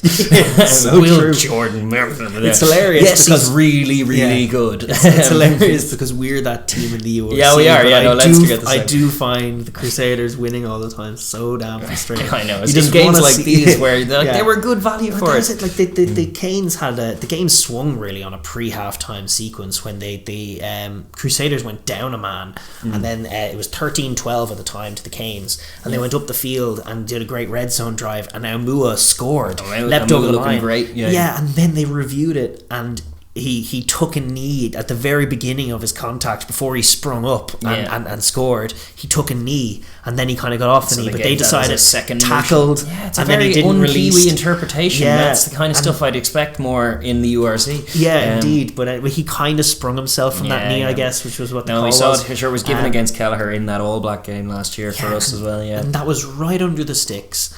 And had it been scored, they would have converted it and gone 20 points to 12 up. Yeah. But as it was, the Crusaders with their 14 men got the penalty, went down the pitch in a couple of phases from the line out, and then got a penalty of their own and took the lead before half time. And it was a 10-point swing, and they ended up going in with the lead. And then they ended up winning that sin bin period 6-0. Then from there it was, I mean, the other one was Ardi Savia had a great try that he did a little pick and go and ran past everybody and looked elite and so speedy and scores under the sticks, and then he's like, hey, we're back in the game, and then he goes off to the bench because he's been taken off, and then as he's sitting on the bench he watches as they chalk off his try because of a little incident at the line out where kind of I thought it was really harsh. They said it grazed a guy's finger, a bouncing ball off the line out, and it really looked like it went off the Crusaders' hand. Like, it was tough to tell, but I couldn't believe they chalked off that try.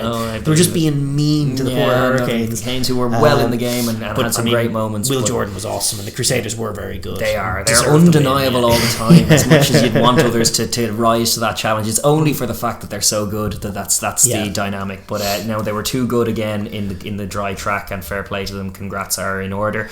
Then we switched out to Australia as well, where there were crowds in attendance, and it was good fun. The Reds hosting the Rebels. The Reds getting a professional job done against a Rebel side that were brave at times, but like watching them attack is really, really painful, to be honest.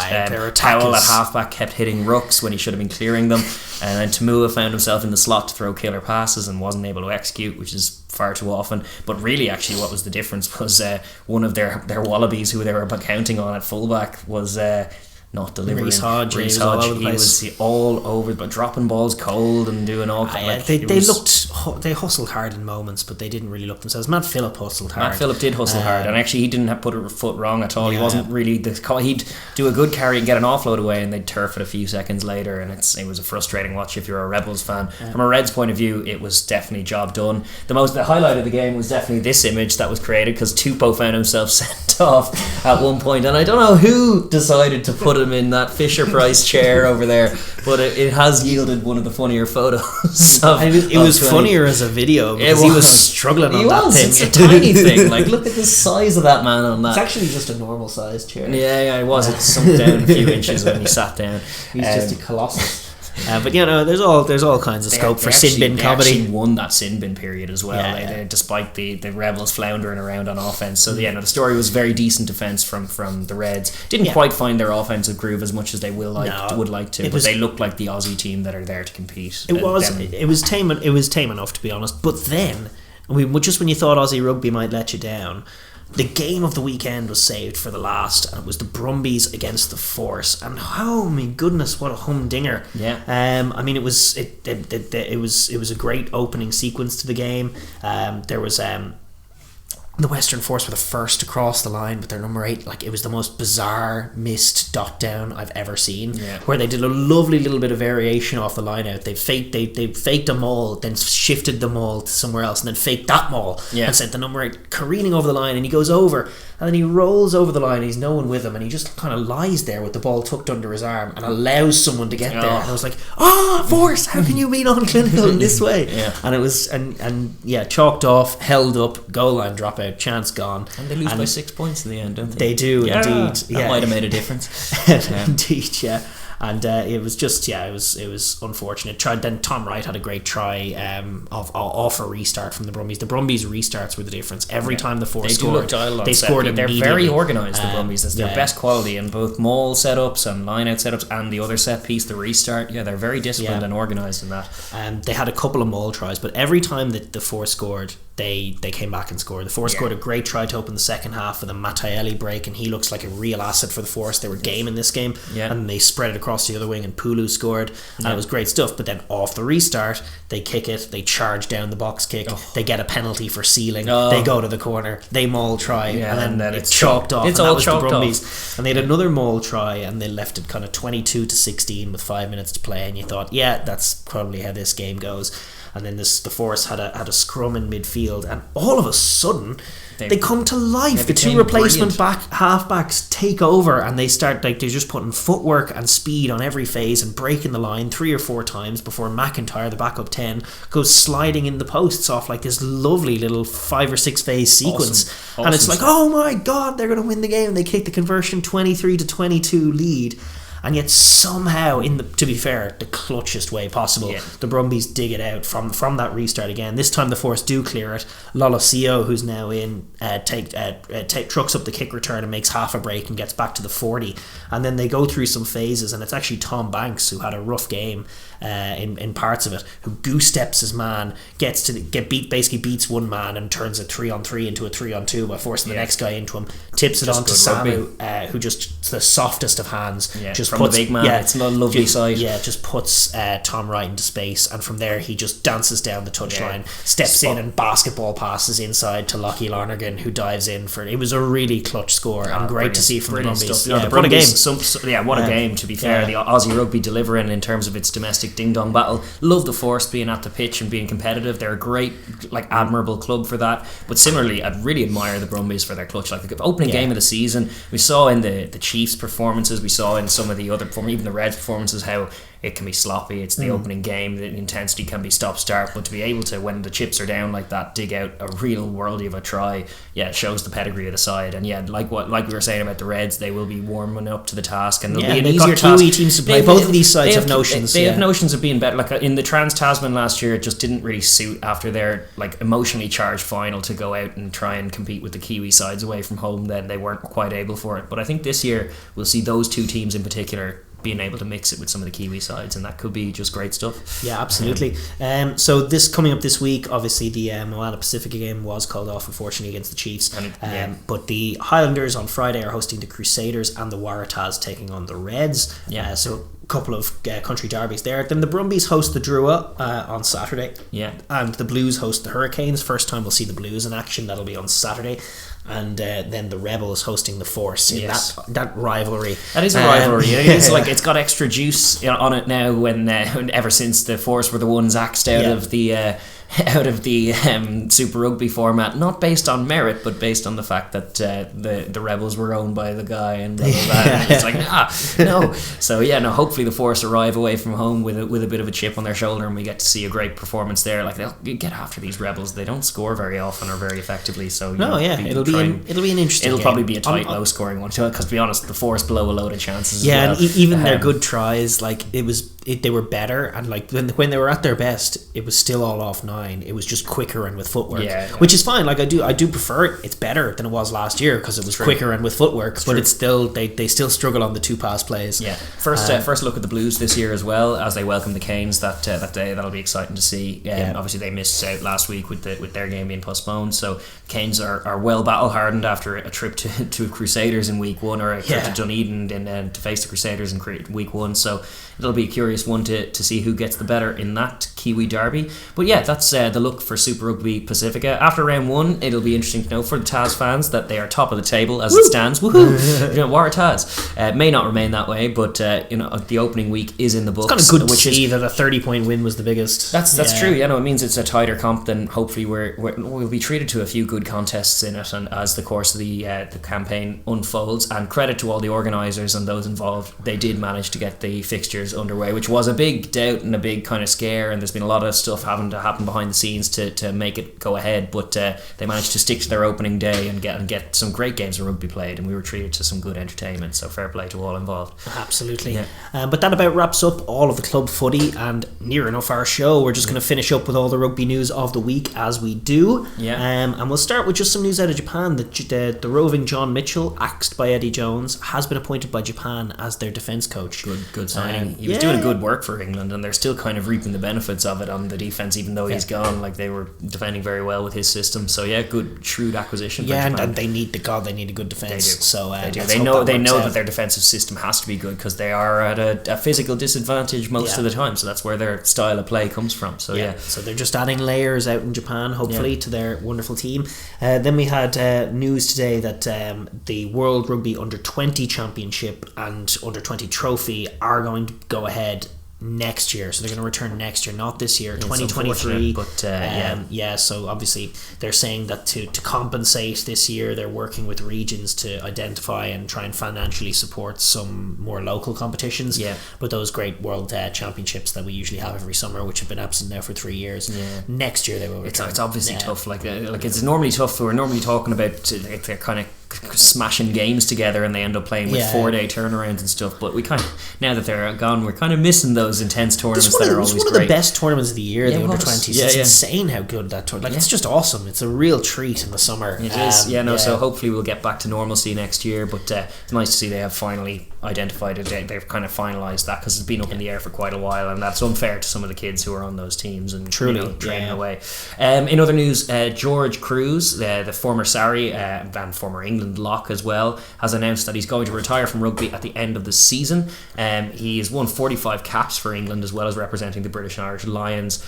He's currently playing with the Saitama Wildlights, or Saitama Wild Knights in Japan, who are current champions. I've been calling them the Panasonic Wild Knights. They changed their company. But they're the Wild Knights, and they are the current champions. But he's going to continue his campaign out in Japan, and when he finishes up, he's going to retire to focus on business and a business career outside of it. He has a wellness company that's doing pretty well, I think, so he's going to lean into that.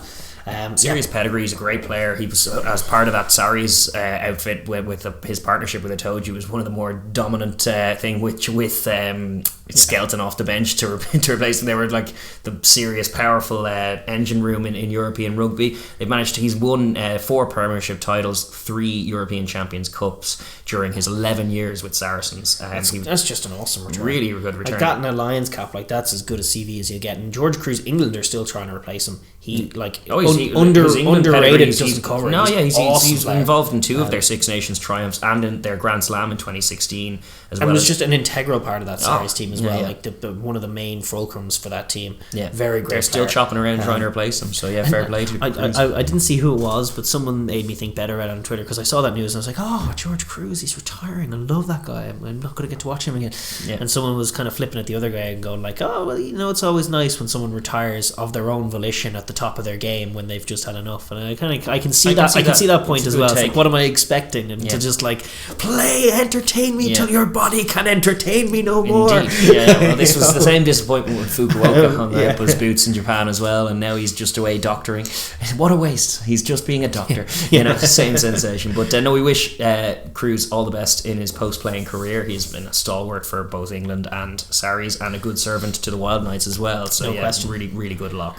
In other news, Paul Lasike, the USA midfielder, is going to quit Harlequins next month due to personal reasons. No more detail than that, but the reigning Premiership champions, I should say, granted him compassionate leave to be with his family stateside after his 4 seasons in England. So not quite sure what the details are there, but good luck to him, and obviously hope he feels well. I do enjoy Lasike. He's been a great servant to US rugby as well. Apparently he's going to rejoin the Utah Warriors as as well, so probably just needs to be home with family, but he'll still be able to play. And he was a fan favourite in London, no question, but I'm good to see him go back to the States as well, obviously for his own reasons, but I do think it's good to see some of these guys going home. And we're getting a bit more of that news as you go on. Actually, Sale Sharks are set to lose Faf de Klerk. He's going to go off apparently and play for the Red Hurricanes, and will likely improve them. They are at the bottom of the table at the minute. They'll need a bit of help like that. But more bad news from Sale. Poor old Sanderson must be crying because Lou Diager apparently is going off, and he seems to be tipped to go and play for the Stormers, which is obviously tough for Sale and Alex Sanderson, but not bad news in terms of general trends. Evan going back to the Sharks, Lou going back to the Stormers. Obviously Razi's fingerprints in the background of all this, trying to big up the club game, but it's just great to see more players going back to their roots. What are you talking about? Razi is not involved in rugby and will not be. He's doing absolutely nothing rugby related. Feet up. Absolutely. Don't want to be chastised for that. He's not involved in rugby for the next couple of years. There's no way his influence is influencing all of this gradual improvement of this attitude. Year, isn't he? I mean, I can't quite remember what the whole length was on that. He is definitely puppet mastering. He wants to be honest, even before they left Super Rugby, he was determined to make that change, and it was starting to happen when COVID hit. That's right. And then he had to kind of pull the plug on it. And it was all about the Lions Tour and put it on the back burner. But now the Lions Tour in the rearview mirror, you can see that there's a concerted effort to strengthen one of the main reasons why he became the director of rugby is that he wants to actually do some big picture stuff as well as just the team. Indeed. But not to say he's doing it right now, because he was banned. He was told not to. He's definitely not. In other transfer news, Waisea Naya Kalevu, one of the biggest wingers you'll ever see, and sometimes a centre, he will join Toulon next season, despite his heart very much still being with Stade Francais. He gave quite a heartfelt interview in L'Equipe, I think, about how he's it's with a heavy heart that he says farewell to Stade Francais and to Paris, and he's loved his time there. He's called Paris home for 9 seasons, and awesome. He's leaving and he's leaving them as they're getting interesting. Just as they're getting good. I know. I'm heading for Toulon, who need all the help that they can get. But he's a serious barnstorming player. Naya Kalevu, always a pleasure to watch, be it in Fiji colours or in Stade colours. We wish him well in his trip down to Toulon in the sunnier southern climes of France as well. No question again. And then some big news in the URC as well, that Mornay Stain won't be travelling up north with the Bulls because he copped a ban after being cited for his tackle on the Canyoam. Was it like they said it was a high degree of danger? I'm not sure. Well, they reduced from the mandatory 6 weeks to 3. I don't know how dangerous it was. Again, it was like the Cipriani one from when they started bringing in that one a few years ago in Munster, where it's like if you're a backpedaling 10 who's not dropping a shoulder, you're actually just pulling your chin up and getting out of the contact, and the guy who's tucked and running hits his chin off your shoulder. That's not the same as you putting a shot in, really. I don't know. And it didn't bother Canyoam too much, who went on to score worldly of a try in that game. Not HIA, he ended up scoring one of the more technical tries you'll see from the man later on and in that game. So a bit of a harsh one, but I suppose they're trying to lay down that marker about any head contact. But I do just think, like head contact, if you're just a bit one-eyed on that thing, you do kind of miss the focus of where does the danger come from. Like who's initiating the force in the contact has to be a bit more of a factor, I think, because if you're a backpedaling 10, a backpedaling 38-year-old 10, you're not really... The thing is, they kind of feel like they have to put the strictness of the rules on just to stop people going, oh no, play on for everything accidental, but then at the same time you do need to be able to read situations. I'm sure there's some wiggle room there, and I'm sure Nazi would agree with me. They'd be screaming uproarious, and I'm not quite in that camp, but I think it was a harsh one anyway. But we won't see Mornay for a few weeks. Then we had news out of the Premiership with Dean Richards being charged shockingly with conduct prejudicial to the interests of the union, and they're a little slow on the uptick. Actually, he was involved in this thing called Bloodgate in 2009, but no, this is not for that. This is for your standard charge of ref bitchery, which he does do a bit of. He did this post game, and you should be blessed that you're allowed in the game, Dean. You're not allowed to complain about refs. Everyone else making a pass, but anyway, it was after that game between the Exeter Chiefs and the Newcastle Falcons. A bit of a Brendan Venter. It wasn't a Brendan Venter. It was less tactful and less funny and more aggro. But he was saying that basically that they were being screwed, and Adam Brockelman gets penalised at the scrum when their tight end goes to the floor. Clearly, you just think, what the hell is going on here? There's obviously a bit of favoritism in some way, shape or form, or they don't know what they're doing. The boys don't know what's happening from one week to the next. The officiating sometimes is disappointing, and the red card obviously for Callum Chick left to my right, and he goes he was arguing that there should be a dip and that it should be a yellow card and going into the weeds there. And this was all in the post-match interview. It might have something to do with the fact that they nearly dug out a win and then blew it at the death, and that's their 5th defeat in the row. Something to do with probably it, has to do with it. Yeah, no, a bit of salt in that one, but he'll face a disciplinary panel and get slapped on the wrist, and his team lost, so he'll have to lick all of those wounds. I really like Newcastle, but I'd like them more if Dean Richards left. That's probably true. That's probably true. We were the Leinster faithful at that Bloodgate Bazaar attitude. It's just cheating on that level is something else entirely. It's a bit seedy, all right. In other news, Curtly Bale is returning home to Sydney to play for the New South Wales Waratahs once again from 2023, and he will therefore be available for the Wallabies blockbuster 3-test series this week or this summer with England. He's 33 years old now, and he's currently the second most capped player in Waratahs history with 148 games across 11 seasons for the club. So he's a true stalwart for them. It's understood he's going to sacrifice almost $500,000 dues in Australian money to cut short his stint in Europe and hopefully contest a record equaling $500,000 dues. That's right. It's a lot of dollary dues. So he's going to take that pay cut and come back, and he's going to hope to take part in his 4th World Cup, which would be record equaling for. That's awesome. I didn't love his form in November when he came in. No, but I do think that the Waratahs could use him, and definitely as a leadership role for sure. But you'd like to think he'll have to earn his place. He got a call up in that November campaign from Rennie when they were breaking their rule in the context of COVID and all manner of things. So he did get some test level exposure and did look a little out of his depth at that particular moment. But hopefully he can still be a solid veteran campaigner. At his best, he's awesome. Remember what the influx of Giddo and AAC did to them, so you wouldn't write it off. But at the moment, you'd like to think he'd have to earn his place, especially if he's going to try and be a midfielder, because the moment you're looking at Paisamis and Ikitams and Simonis and even Parisi's and Karevi's who's potentially coming back in, still out in Japan, but won't become World Cup time. If Beale is down as a 12, he's not going to be in the squad. You're thinking maybe as a 15. Well, I'm certainly thinking from a Taz point of view, a useful unit for their campaign, and then maybe more than that. And in frightening news, we have the most intense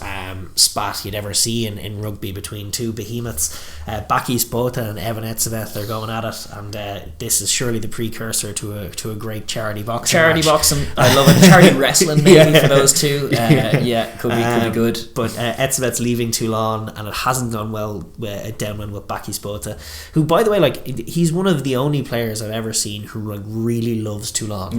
He must have he obviously was there during their peak, and he had a great time in France, which many people do, and he associates Toulon with that. Exactly. But there's others even Wilkinson. Obviously he doesn't do too much media these days, but he was very much the driving force behind that team. But Bakis was as well. They had kind of the right buy-in. But a lot of players, they leave Toulon, you don't hear too much love of the club because of just the nature of the club. But Bakis was one who really bought into it, and he was disgruntled that Etzebeth has left, and he was saying he said he only shows his best face with the Springboks, and this was all in an interview with Midi Olymp, and he said in Toulon he's still a little injured, concussed, and in the end never plays, which is a bit harsh. He had to do a 3-month layoff for concussion. That's just standard if you pick up a couple of concussions in a year. So that was a bit harsh. And he was involved in that clanging Lions Test series that was just massive context and to say involved, I mean right in the middle of initiating some of those contacts. He said, but you can't say when you arrive in Toulon, I want to be the champion of France, and then leave sometime later without having marked the club in one way or another. And it was his first season wasn't bad, but it's not enough. When you recruit a world class player, it's for him to make a difference, and that's Bakis' perspective. And Etzebeth responded via Twitter and just said he tweeted at Bakis Botha, noted, next time you want to enforce an opinion, you've got my number. And then he hashtagged it with ex-Springbok teammates, and then hashtag on de jour, basically honour de jour, the player code. There was definitely a pointed response from Etzebeth, and they're going to have to go at it. They're going to have to go at it. Twitter spat going on. In the absence of Razzie, someone else needs to pick up the pieces and make some good Twitter stuff go on. Who would you take even as a rugby question in their prime? In their prime, I think I would go Botha. I think I would. He was insane. He was insanely good, Yeah. and probably a little bit more savvy, I think, even than Wiley Etzebeff. Like, a little more Bota subtle. was Somehow awesome, more but- subtle. Yeah. Somehow more subtle because he gets Bota was awesome. I don't disagree, but the counter would be, I mean, he had some big performances, but he also had some big guys with him, like Matt Fields and Juan Smits. Not like Etzebeth doesn't, but like, did you ever see him take over a game the way Etzebeth did? I saw him take over a few games for Yeah. Toulon, more so than I've seen from Etzebeth. For Toulon, certainly when we met them, Bota was a factor. When you're looking at it from a Leinster point of view, like how do we get after them? And the answer wasn't very well in that particular era when Bota was around. But similarly for the Bucks, I think he's more, and maybe Etzebeth catches him because Etzebeth's not done yet, but Bota has a lot of credit in the bank for me. Yeah, no question. Serious player. But they both do. They're two monster men, and to be fair, if that charity boxing match does take place, well, watch it. It'd be great fun to watch. Who you got in that one? Let us know in the comments down below. But yeah, with that said, I think that wraps up the news and our show for this week as well. Thank you very much for listening. If you've made it through this far, then as always, you might tip my chapeau to you, because credit to you have a bit more stamina than we do. With 118 in the books, we still look forward to an exciting round of Six Nations action in round 3, Rugby Europe action in round 3 as well. Likewise, wherever you are in the world, club rugby starting up again. You have club footy all over the globe to keep you entertained as well. Lots of it on demand. Some of the Rugby Europe stuff, you should definitely check out the Tier 2. Some of the American stuff, Rugby Network, all available. You can watch all the dizzying, constantly happening rugby, and we will do our best to continue to cover it here on the Overlap Rugby podcast. Absolutely, yes. And do subscribe, do like the videos, do comment down below and leave your thoughts as well, because we do enjoy all of that stuff, and share with your rugby loving friends, of course. But with that, we're going to wrap up and say goodbye. Looking forward to seeing you guys again next week. Yeah, see you next week, folks. Bye bye.